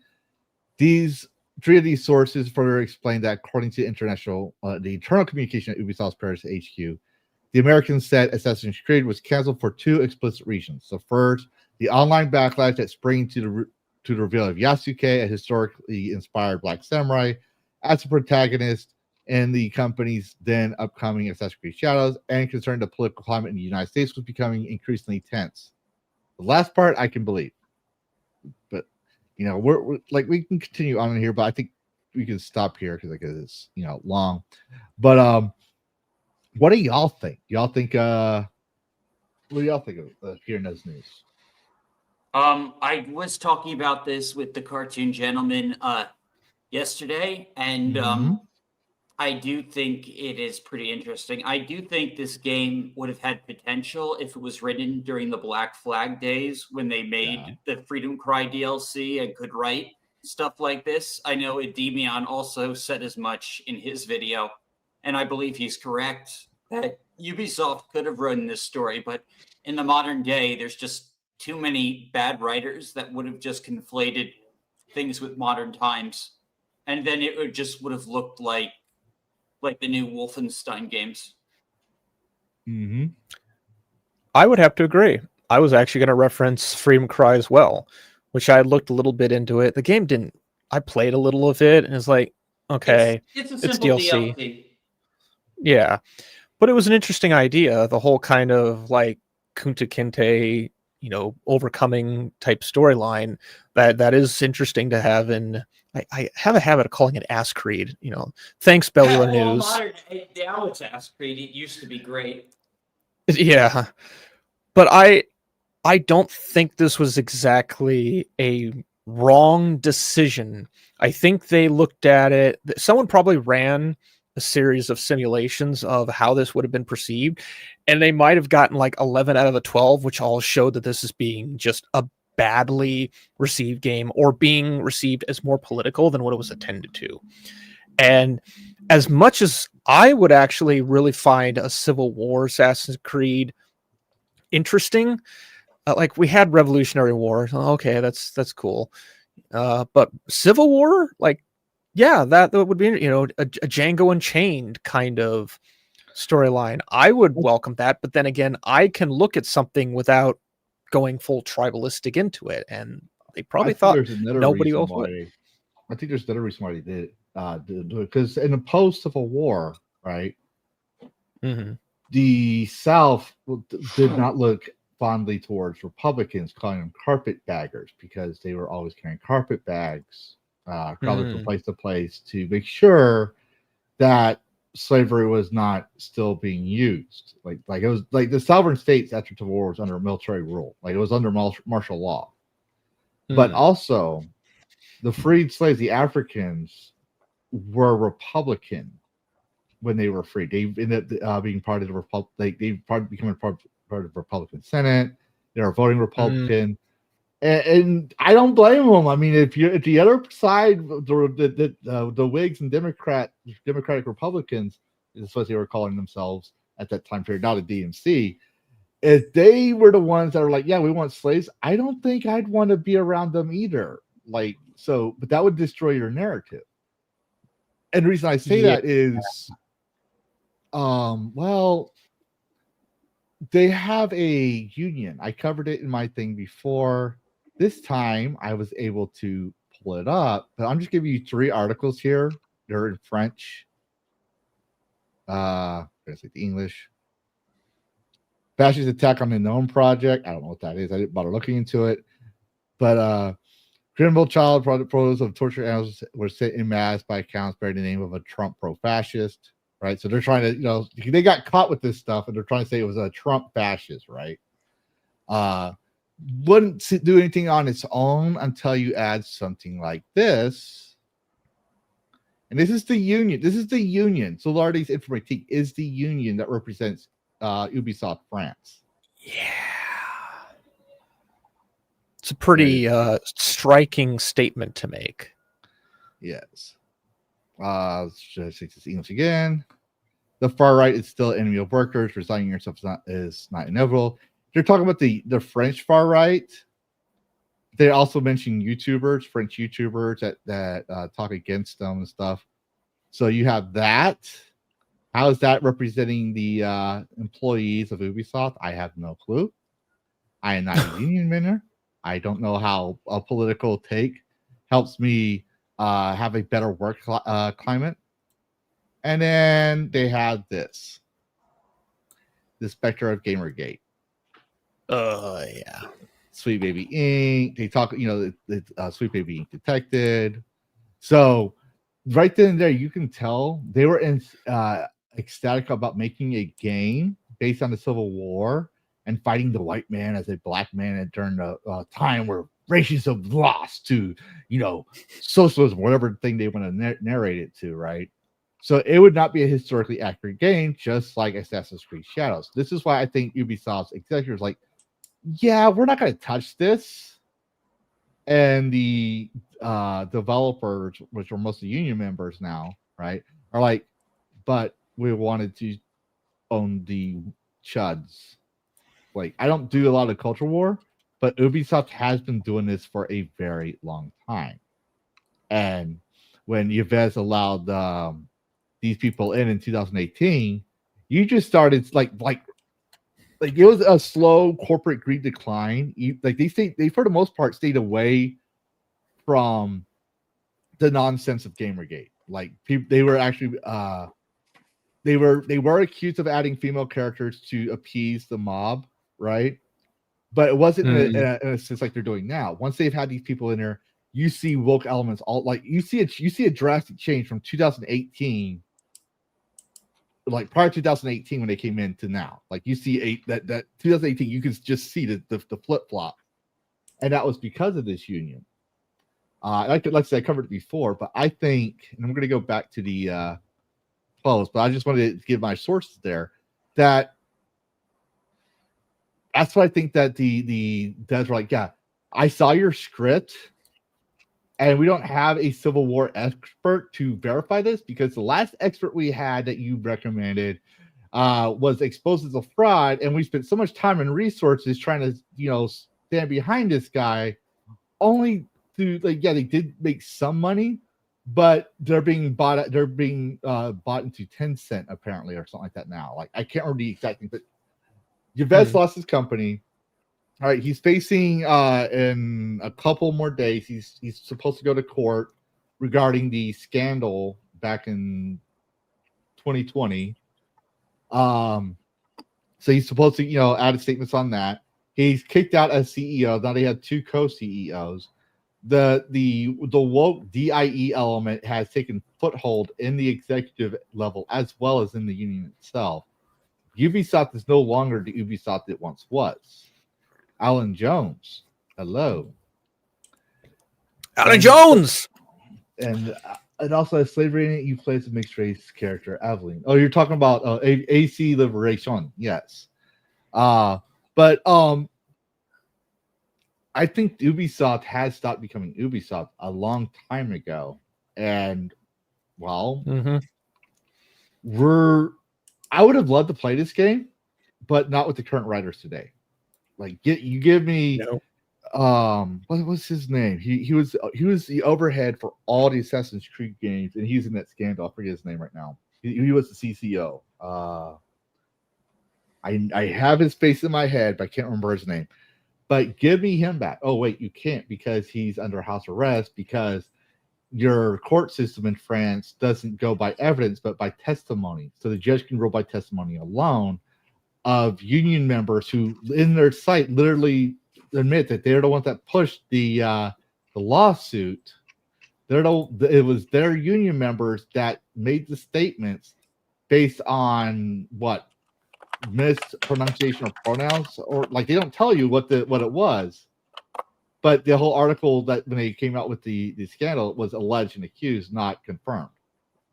So, like the judge, we think it wasn't proven, but the judge found them guilty of it anyways, based on testimony. That's how the French court works. In fact, it's so dangerous. The French courts are known for having mistrials based on that. Like they are popularly known for. There was a Netflix movie based on someone of 75 people falsely accused of a child prostitution ring, and only one person was guilty, only because one of the key witnesses said he saw it, but later on admitted he just believed that's what was going on. He never saw anything. He just falsely accused them. So there was no evidence. That's why I tell people, it's like, if this happened, yeah, shame on them. They should be, they should pay for the full extent of their crimes. But if you don't have no proof, they are innocent until proven guilty. Now that they've taken control of Ubisoft, and they're still not happy they don't have a lot of power. Like they said, we want more power in the seat of the table. You're not listening to us. Well, you're making shitty products. And you're using someone's personal belief that there was a black samurai when the Japanese people have said, yeah, he wasn't a samurai. Like, he was just I think it was Nobunaga. I can't remember. Like, the shogun said, oh, you darker than me. That's cool. I want you to hang around and, like, polish my swords. When I want my sword, you just hand me my swords. You were a retainer. He was a retainer. So, basically, it was an insult. He was basically the shogun's personal slave, even though he wasn't technically a slave. He was never a samurai. And there was no female ninjas. The Konichi, when it comes to historical context, they were literally women that the ninjas hired as their eyes and ears to give them the reports and details so they can accomplish their operations. They weren't trained in the ways of a ninja. Now, granted, I could overlook that if we were talking about an anime game or, I just pulled a brain fart on it. And what's that one popular game by Team Ninja? I just pulled a brain fart. My brain's not working right now. Ninja Gaiden. Ninja Gaiden. Oh, yeah. There's Konichi in there. They're female ninjas, hot as fuck, and I'll play the shit out of it. But when you have a history as Ubisoft making a historical fiction game that tries to be somewhat accurate within the confines of historical fiction, there's no black samurai. I'm sorry. There was no black samurai. I know it's a cool concept, but you have a history of trying to be historically accurate. Now you're trying to take that away. Well, we never tried to be. There was no there was no black samurai. There was no female ninjas. I'm sorry. You can make the spin on that. You like no one gave you a shit about Bonnie and what's her name, the two female pirates in Black Flag. They were legit pirates. They were respected for their seafaring expertise, even though they didn't do a lot of action compared to Hollywood fantasy. They were still pirates at the end of the day. They were still help Calico Jack. That's why people are like, yeah, we were familiar with the lore of these two female pirates. we're willing to accept that. But the Japanese people saying, "Oh no, you dishonored, you broke our shrines and our traditions. You're mocking us." All for this one white boy that said there was black samurai. Yeah, no, I know I'm digging into that. I mean, some people like the game, sure, but I don't think they would have done the Civil War on a fair assessment. They would have done it politically, and they can't afford that right now. Maybe back 10 years ago they could, but they can't afford it now. No, they're grasping at straws, and I feel like Shadows was something that they thought was going to be received a lot better. Maybe someone promoted it as like the San Andreas of Assassin's Creed, but by the time the marketing happened, they spent 4 to 6 or 7 years on it, and then it's like, oh, people aren't liking this. Well, what do we've spent all this money. We got to make something. Release it. Let's see if we can make something back. We got nothing else going on.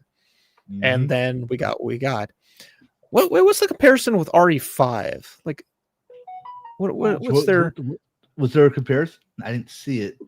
There's a screenshot of for RE5. It's like, why are you dragging that in there? That's like 2005. Oh yeah, pulling that out of it. Okay, here we go. An absolutely insane notion overall, especially from many who rightfully defended Chris African's exertion in RE5. Never batted an eye when it came to burning churches, Assassin's Creed Valhalla, or blah blah blah. So that's what they're. I'll send you the article. Yeah, because there was some backlash over the idea of killing Africans, but it was like people then suddenly were able to, okay, well, he's literally in Africa. Like, what's the common denominating ethnicity there? Like, this isn't Europe. This isn't Resident Evil 4. This isn't New York. But I think that just kind of died down. The commonality is that Chris should have fought the white African zombies. There was even I'm being sarcastic. Okay, yeah, I know. I forgot. You don't see my face; you just see my VTuber model, so you don't know. Well, there was also like the devs they patched that little bit. They peppered in a few whiteys as I think.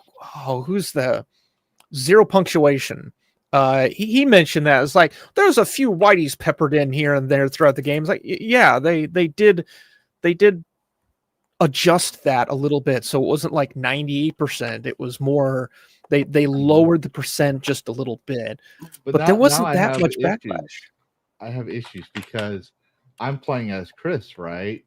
In RE5, but I'm Native American, so I'm running around killing white and black Africans. Can't you add some Native American Africans in there too? So I don't feel like I'm being racist and do a genocide to white and black Africans.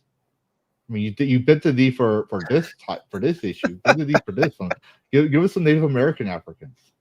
No, we need a white Native African assist. Like Sheva needs to be a white Native African who grew up in Hawaii. with who's a girl boss. She needs to be a girl boss. She needs to look ugly as sin, like ugly as butt, flat spill, no ass, and pink hair. And she don't need no man to solve her problems. And Chris is just being a sexist, misogynistic prick to her. And she truly shines because Chris loses his nerve. He sees a horde of zombies and he's shaking in his boots. He can't, despite all his experience against zombies and stuff, he has a mental breakdown. I honestly miss Sheva, and I don't know why she hasn't made any appearances since Resident Evil 5. Yeah, what the hell? Sheva was awesome. Bring back Sheva. Mm-hmm. Well, no, I'm just saying, I'm just giving shit. Like, if they're going to remake the game, that's probably what they're going to have to do. But no, they'd have to skip the entire segment of them like going to the village, and you see those half-naked tribes people. Mm-hmm. Oh, damn! But I think it's for that's like an entire section of the game is that village, and then like you get into the Tricell laboratory through that village. I think. But we're pressed for time. I think for future episodes of DragonCast, just because of we have a lot of people. We're starting to get to having more game conversations, and with Karrus coming in here, it's adding more flavor. As well as that, like it was tough in a while, so it was easy to keep it 2 hours. I think DragonCast in the future will be 4 hours. So I'll have to adjust the time slots. We've already did Karrus's interview, and wrong one. Oh, sorry, I don't have my glasses on. I really do not. I'm blind as shit. But we're going to go ahead and start wrapping things up with the last segment of the day. I will cover the things that we didn't cover in a separate video. Karrus, it was awesome having you on. But for those who don't know, DragonCast started with one person telling me there's no new game out there. All games are woke. So I showcased Enshrouded and found games that were interesting. And then John Della Rose decided to be a fucking little bitch and made me create DragonCast. So I could find other gamers and show the difference between a gamer and a poser, where I have one final thing as my final approval of seal for a gamer to be considered in my book a gamer, is games they found that are interesting. And the topic, the requirements are, it can be new, it can be a video game, it can be a board game, it just has to be a game. It can't be older than 10 years old on its launch date. That's the thing that people seem to forget. It could be made from before and just re-released on its launch date. As long as it's not 10 years old, or it could be an upcoming game. The trick is they have yet to have played it. They're not going to, but they found it interesting, or they haven't played it yet, but they want to play it. And then they tell the viewer why they found it interesting. So who wants to go first? Because I'm always last. All right. We're sharing games? Yeah, this is the last part of the thing. Okay, yeah. So, Tormented Souls 2. You have it? I'm getting it up right now. I'm going to start getting a Jeopardy jingle. Yeah, I know. The sound filters on my mic aren't the greatest. It's okay. So tell us what this is. This is a sequel to a survival horror game that came out in 2021 called Tormented Souls. This is the sequel. It takes place right after the first one. So I'll rewind. Oof. My name is Caroline Walker. I came to this town to find help for my little sister, Anna. She does this thing where she draws terrifying images and somehow they become real. But it was all a trap, and now they've taken Anna. Caroline, are you there? They have me locked up in this horrible place. Please, help me. What happened here? This damn place can bring out the darkness in our hearts. You have no idea how powerful it is. So yeah, it's like old Silent Hill, old Resident Evil.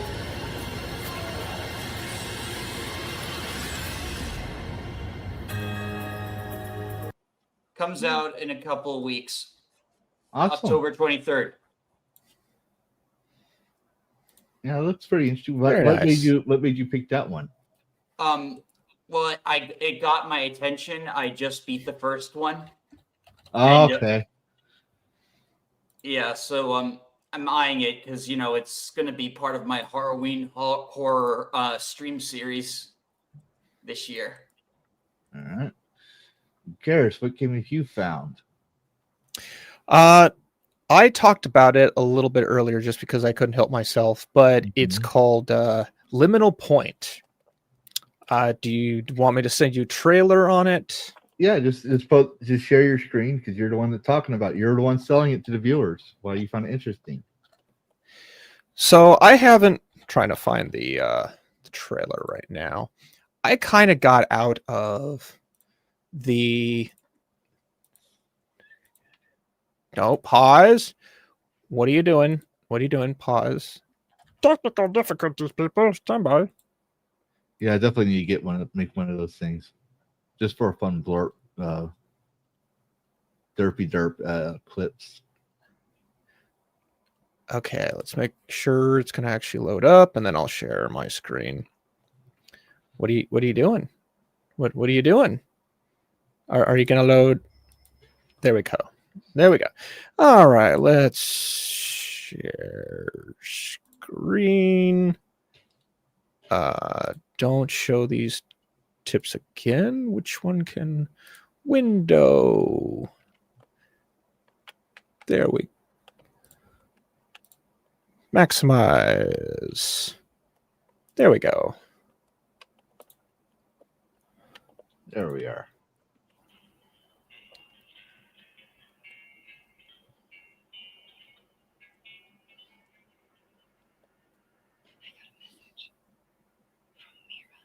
I don't think we can hear it very well. So what are we seeing here? We are seeing a town called Ashen Point. And this is 2 years after. Hey, I can see She down keeps her talking. shirt. Oh yeah, weren't people getting like outraged by this? Yeah. I'll definitely get it for sure. Oh yeah, me too. This is there's something that happened 2 years ago, and her band members were killed tragically somehow. And she's called back to the island because whatever's here is not finished with her. And this is just two guys, I think, making this. That's pretty good.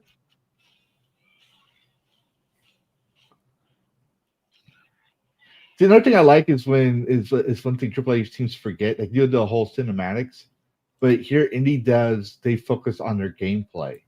They know what's going to sell their game, and it's the gameplay. Exactly. Like the gameplay is cinematic in and of itself. It doesn't need any scripted like flair. Yeah. In fact, most of the footage when I made my video, most of the footage was just gameplay.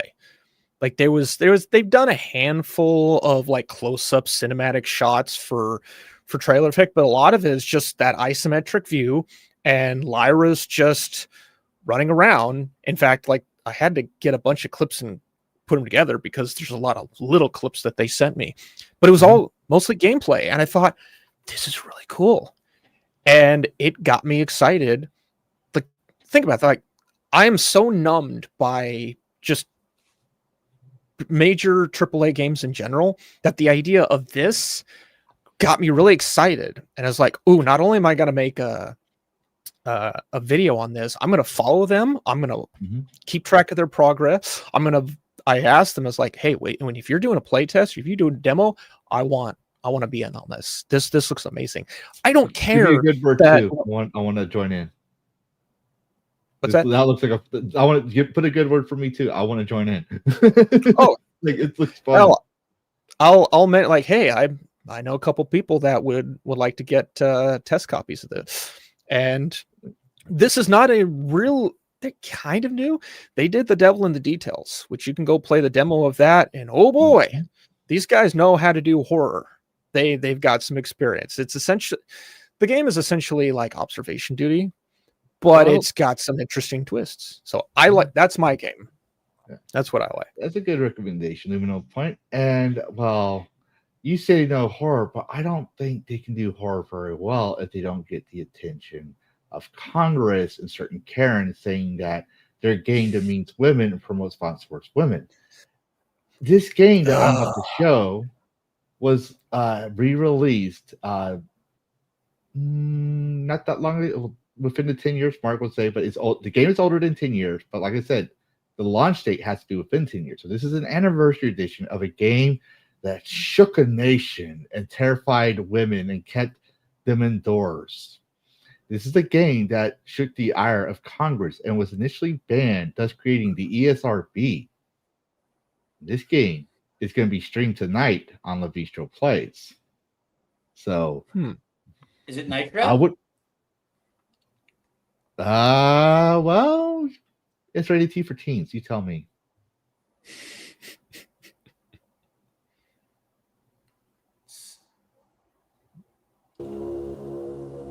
Nitro. Yeah, it is.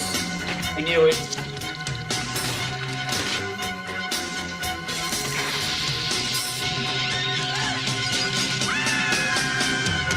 We're in this huge house with all your friends. We have telephones, we have a car, your parents are gone, and you say so?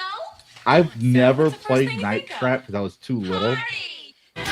It's a hard game. Yeah, but and it's got the cheesy '90s B-rated movie effect.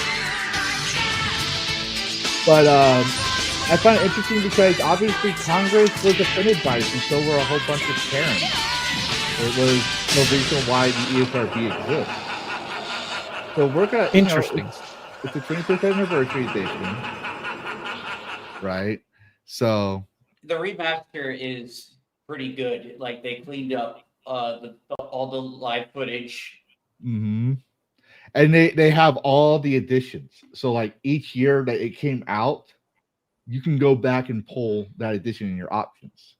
Oh, I So they didn't had know a that. I Yeah. have the Switch version, so I had a feeling we were going to be running late, so I had to preset my stream. I haven't played this game, but I had to get the stream set up into. yeah, I could not beat this game. It's really hard to beat because you have to you basically have to fail a lot and know where the ogres are going to be. But we're gonna try this game because it's Halloween time and it's a good controversial game. And I wouldn't be a gamer if I didn't open up a piece of gaming history. But fair warning, I did not see this game being shown on Rumble. I've seen this game shown on YouTube, so I might get banned on Rumble because the Rumble CEO says he does not condone violence. So yeah, I'm giving a shout at Rumble. Oh yeah, that Rumble CEO was giving Jace a hard time. Oh yeah, no, from Jace Cancel gave This me a lot of insider scoop that I'm filtering through because even if I trust a person, I still want to verify everything because I never want to mislead my audience. I'm not saying Jace would do that to me, but I want to make sure I have all the correct info I can. Which that reminds me, I had a video covering bitmap books, but the well-read mage commented on it and asked me to remove it because new evidence came out that I did not know about when that video came out. And so I took it down. And we were in talks for a while. He might come on for an interview in the future. He said he'd be interested once this all dies down. But for those who want to know what happened at Bitmap Books, and don't know about it, because I originally wanted to cover. I originally heard about this because I was trying to make a video based on the fact that there was an RPG book on the history of NES RPGs, and I saved that article to cover it Monday. And when I went to record it, it was pulled off. So I found out, the whole controversy with Bitmap Books, and then they backtracked and says, okay, we're going to give the artist all his money. We're not going to, force this or the other thing. And he told me something else in the DMs, which, he was being very respectful. This is the guy that was being canceled, right? And so I'm going to wait to cover the news on that because number one, I did order the book. And I kept the order when they retracted it. So if they didn't retract it by the release date, I would have canceled my orders because I want the artist, even if I don't agree with his politics, I'm not saying I do or don't. I don't know much about him. I want him to, have the fruits of his labor. I want him to, he's earned his money. So he's getting his money. So I continued my orders because I do like gaming history. Hence why I'm going to play Night Trap tonight. I might not get a lot of views on it, but it's going to be fun to experience. But so Bitmap Books is paying him his money. I'm not bringing the video up on request of the victim, in this case Morris. He asked me to not do it. He's told me more about it, and I'm not going to cover it until I'm giving some time before I cover it again, so that way I can get, because like I said, I like to get all the facts straight and not just speculation. But anyways, that's my that's what I found interesting. There was another game, but this I found about this. I was like, yeah, this is interesting. It's gaming history. So I'd never heard of this before.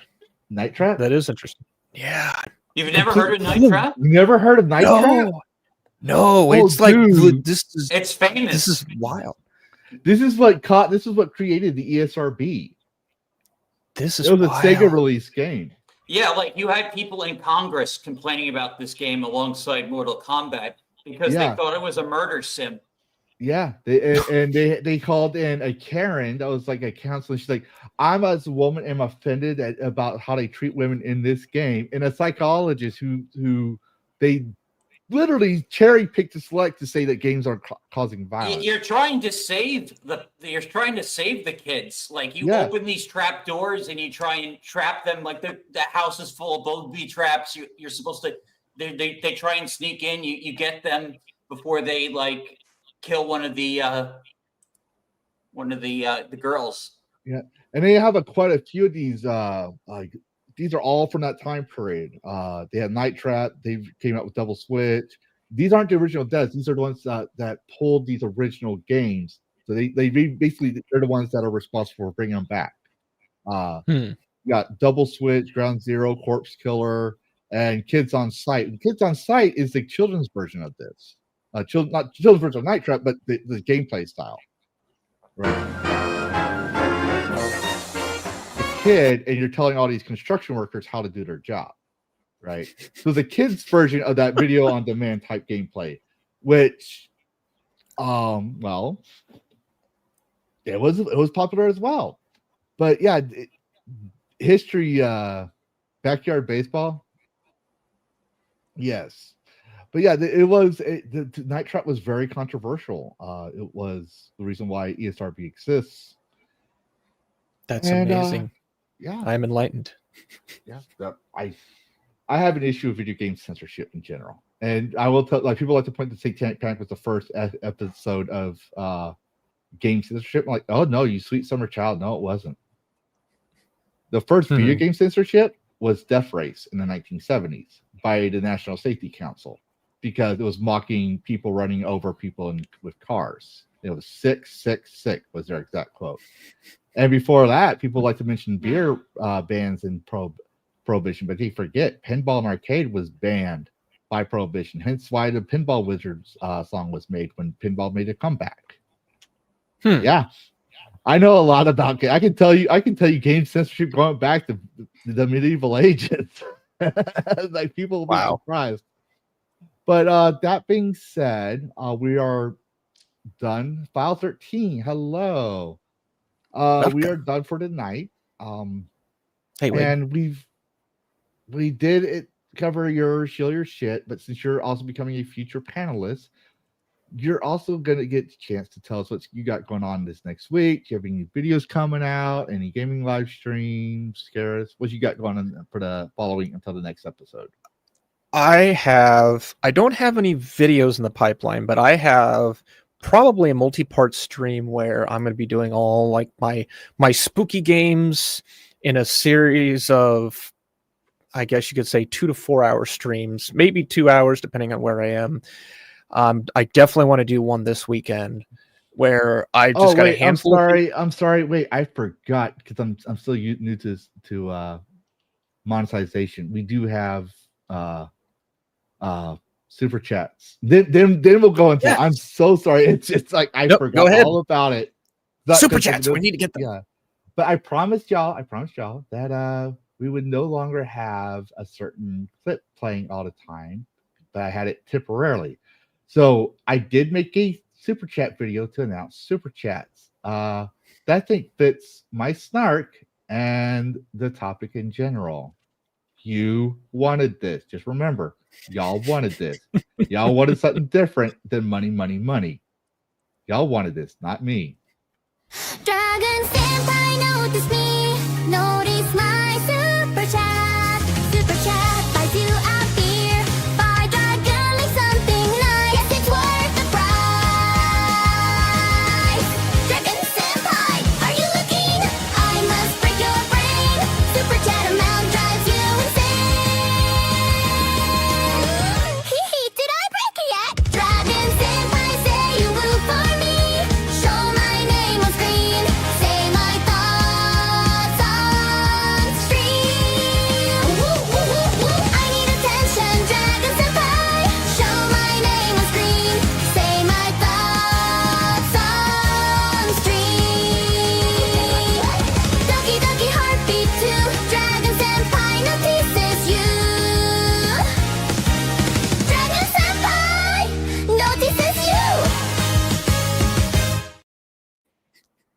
Suno did this. Mike, No. Well, Suno did the song. Yeah. For me, but I did I grabbed all the videos. Oh, And you can think the fact that I saw, married. I think League of Legends Subverse. I'm noticed. If you want to know about the dancers, dancers, yeah. If you know about the dancers, you can think my fact that I married a Korean as my ex-wife because she was big into KDA, which all their singers dressed up as League of Legends characters. So, but all this lyrics is literally y'all saying "notice me" or making me say "uwu" in the stream or something like that, just because I made Hypnotic say "uwu" with $100 super chat on my birthday. which he got so well. I don't want to say he got salty about, but to make sure he knew I was going to clip it, he made sure I could not clip it. He removed the ability to clip the video, so I can't have that soundbite of him saying "uwu." So I wasted $100. I could probably get the clip. I could probably get it too if I could go download the whole entire stream. All right, I can. But anyways, for everyone else, we have super chats. We have seen and heard for a member for 1 month saying it's his first day. I think he's probably passed out now because it's the UK. But it's his first day. His favorite saying, his pet phrase, shall we say? And then to top it off, all that being the simp that he is, wanting attention, he has gifted 10 official memberships. So thank you for your donation. Yes. And then again, for 2 British pesos, he says, shocked. Well, not that shocked. Probably referencing something from before, which, yeah, I don't know. Maybe when I see these super chats come on, I will make a note of when that reference was coming around. So more to learn on my end, but we don't get a lot of super chats. So I'm not going to just starting out, man. Yeah, but I'm not going to go and play a video for just 3 super chats. I can do it all at once until we start getting more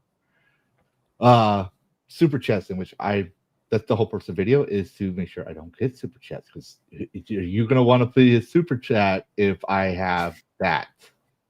Y'all wanted something different from money. Y'all said anything's better than money.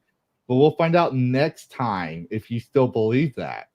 But yeah, now that that's Karrus, I'm sorry. Go ahead and tell everyone what's going on and what you got going on. I'll finish. I won't restart it, but I'll finish with, I've got a handful of demos and some full games that I'm going to be doing that I've never played. I've seen. Thank you, Philip. I've seen videos of them. Some of them like BioCrisis 2, which is on a rail shooter for PC of all things, and I think it was built with the idea of PC in mind. It's like, that looks interesting. It's a zombie shooter. I'm going to look into that. Yeah, I've got that coming up. Maybe Sunday, because I don't have to fly out Monday. So I might do that Sunday. And it's probably going to be split into 2 because reasons. But yeah, I'm going to go through a backlog of spooky games that I've been wanting to play. And this is the perfect month to do it. So that's what I got coming up. And if you don't know where to find him and you're a member of the Discord, well, I just finished adding his YouTube channel to Cyber Dragon's announcement roster. So whenever he goes live or video coming out, you'll see that. Plus, he's also wrenched, so not as a mod like all my other mods, like Philip Morgan here, but so he's able to post links to the streams if he needs views or something like that, because he's in the trusted circle. Everyone that gets posted on DragonCast has that ability, because they've earned that right. Yeah, I only let certain people post their links. But yeah, thanks again for coming by. And Dash Attack, what you got going on, and where can people find you? All right, you guys can find me mainly on X and YouTube, and also on Rumble. And I do have a Kick, which I would like to make my backup platform. Doesn't really grow too well, but yeah, mainly YouTube and X. And, I will continue to play spooky games throughout the entire month while playing the excellent new monster catching game that has put Pokemon to complete shame. Pokemon Time Stone. Oh, man. That made me a fan. I avoided this franchise for like 20 plus years. Oh my god. Yeah, it's a lot of fun. Like, if you haven't seen the game, definitely check it out. It's got strategy, it's got hundreds of monsters. It's a good RPG. Awesome. Yes. And you're also helping out with Distinguished Cartoon Gentleman. Yep, every Friday we have an episode of Old White Road with the dignified cartoon gentleman. Yeah, I just don't know why it can't be the old Black Road or the new Black Road. Well, it was actually a parody of New Black Street. So Old White Road. But anyways, yes, and also great content with Dash. If you don't like the content, please do still go over there and help him. He's not doing this because he wants to get rich. He's doing this because kitty litter and wet cat food is expensive, and he needs the food to eat, and he needs somewhere to shit. So yes, cat food is very expensive. Oh shit! In all seriousness, I just a small bag of cat food for my son's cat is $76. But yeah, like even if you guys don't because she needs a special diet for her hairball. Yeah, like if you guys don't like my commentary videos on like Culture Wars stuff, then stream nights are almost all chill. Yep. Nice. But yeah, he does make great Culture War video content. He does add something new to the table on that one, and that's one reason why, like, for those who don't know, when I was sick and I needed help, Dash helped me out. That's why one reason I'm appreciative of him. Very knowledgeable guy. Also got more subscribers than I do. Just putting it out there. And ever since Dan left, he took it on himself to be my new punching bag. So, great sport, but also great content. No, I'm digging his punching bag also, and he is a lot meaner. Yeah, I know. I'm not trying to be mean to you. Oh no, you were never. You're fun. Man.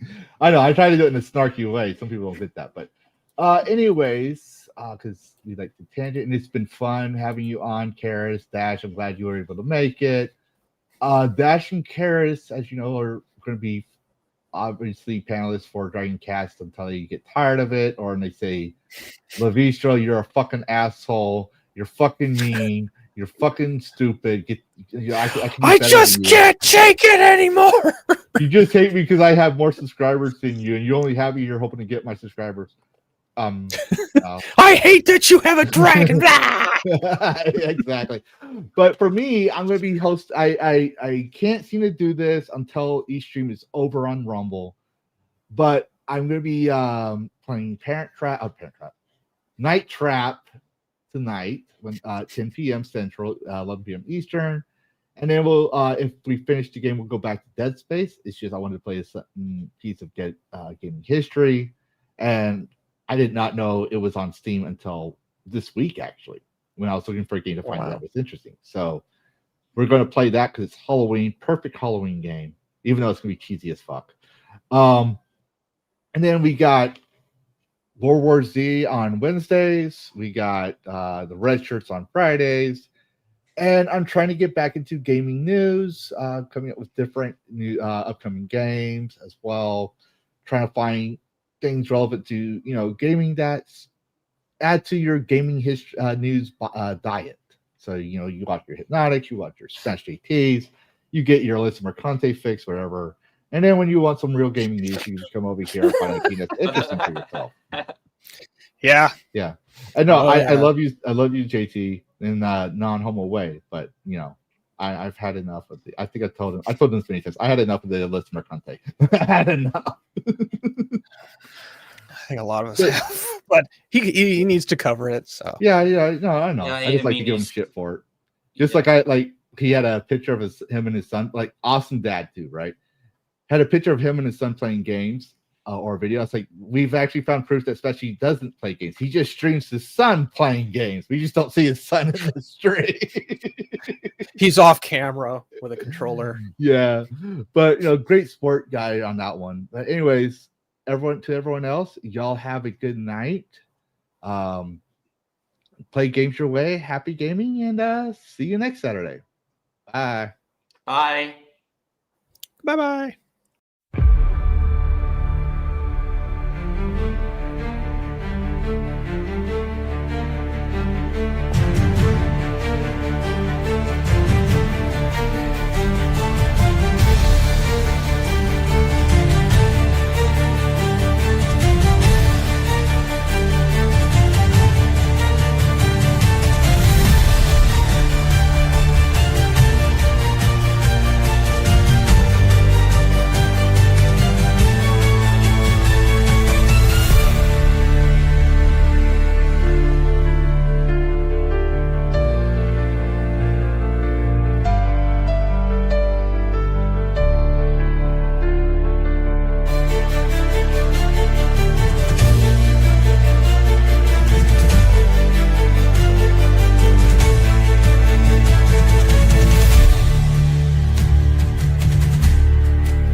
You're still here.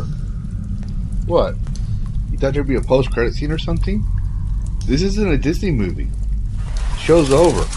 Go get some sleep. Play a video game. Watch another YouTube video. I gotta take care of the Dragon Wing and possibly get some sleep myself. Goodbye all, and thanks for watching. And happy gaming.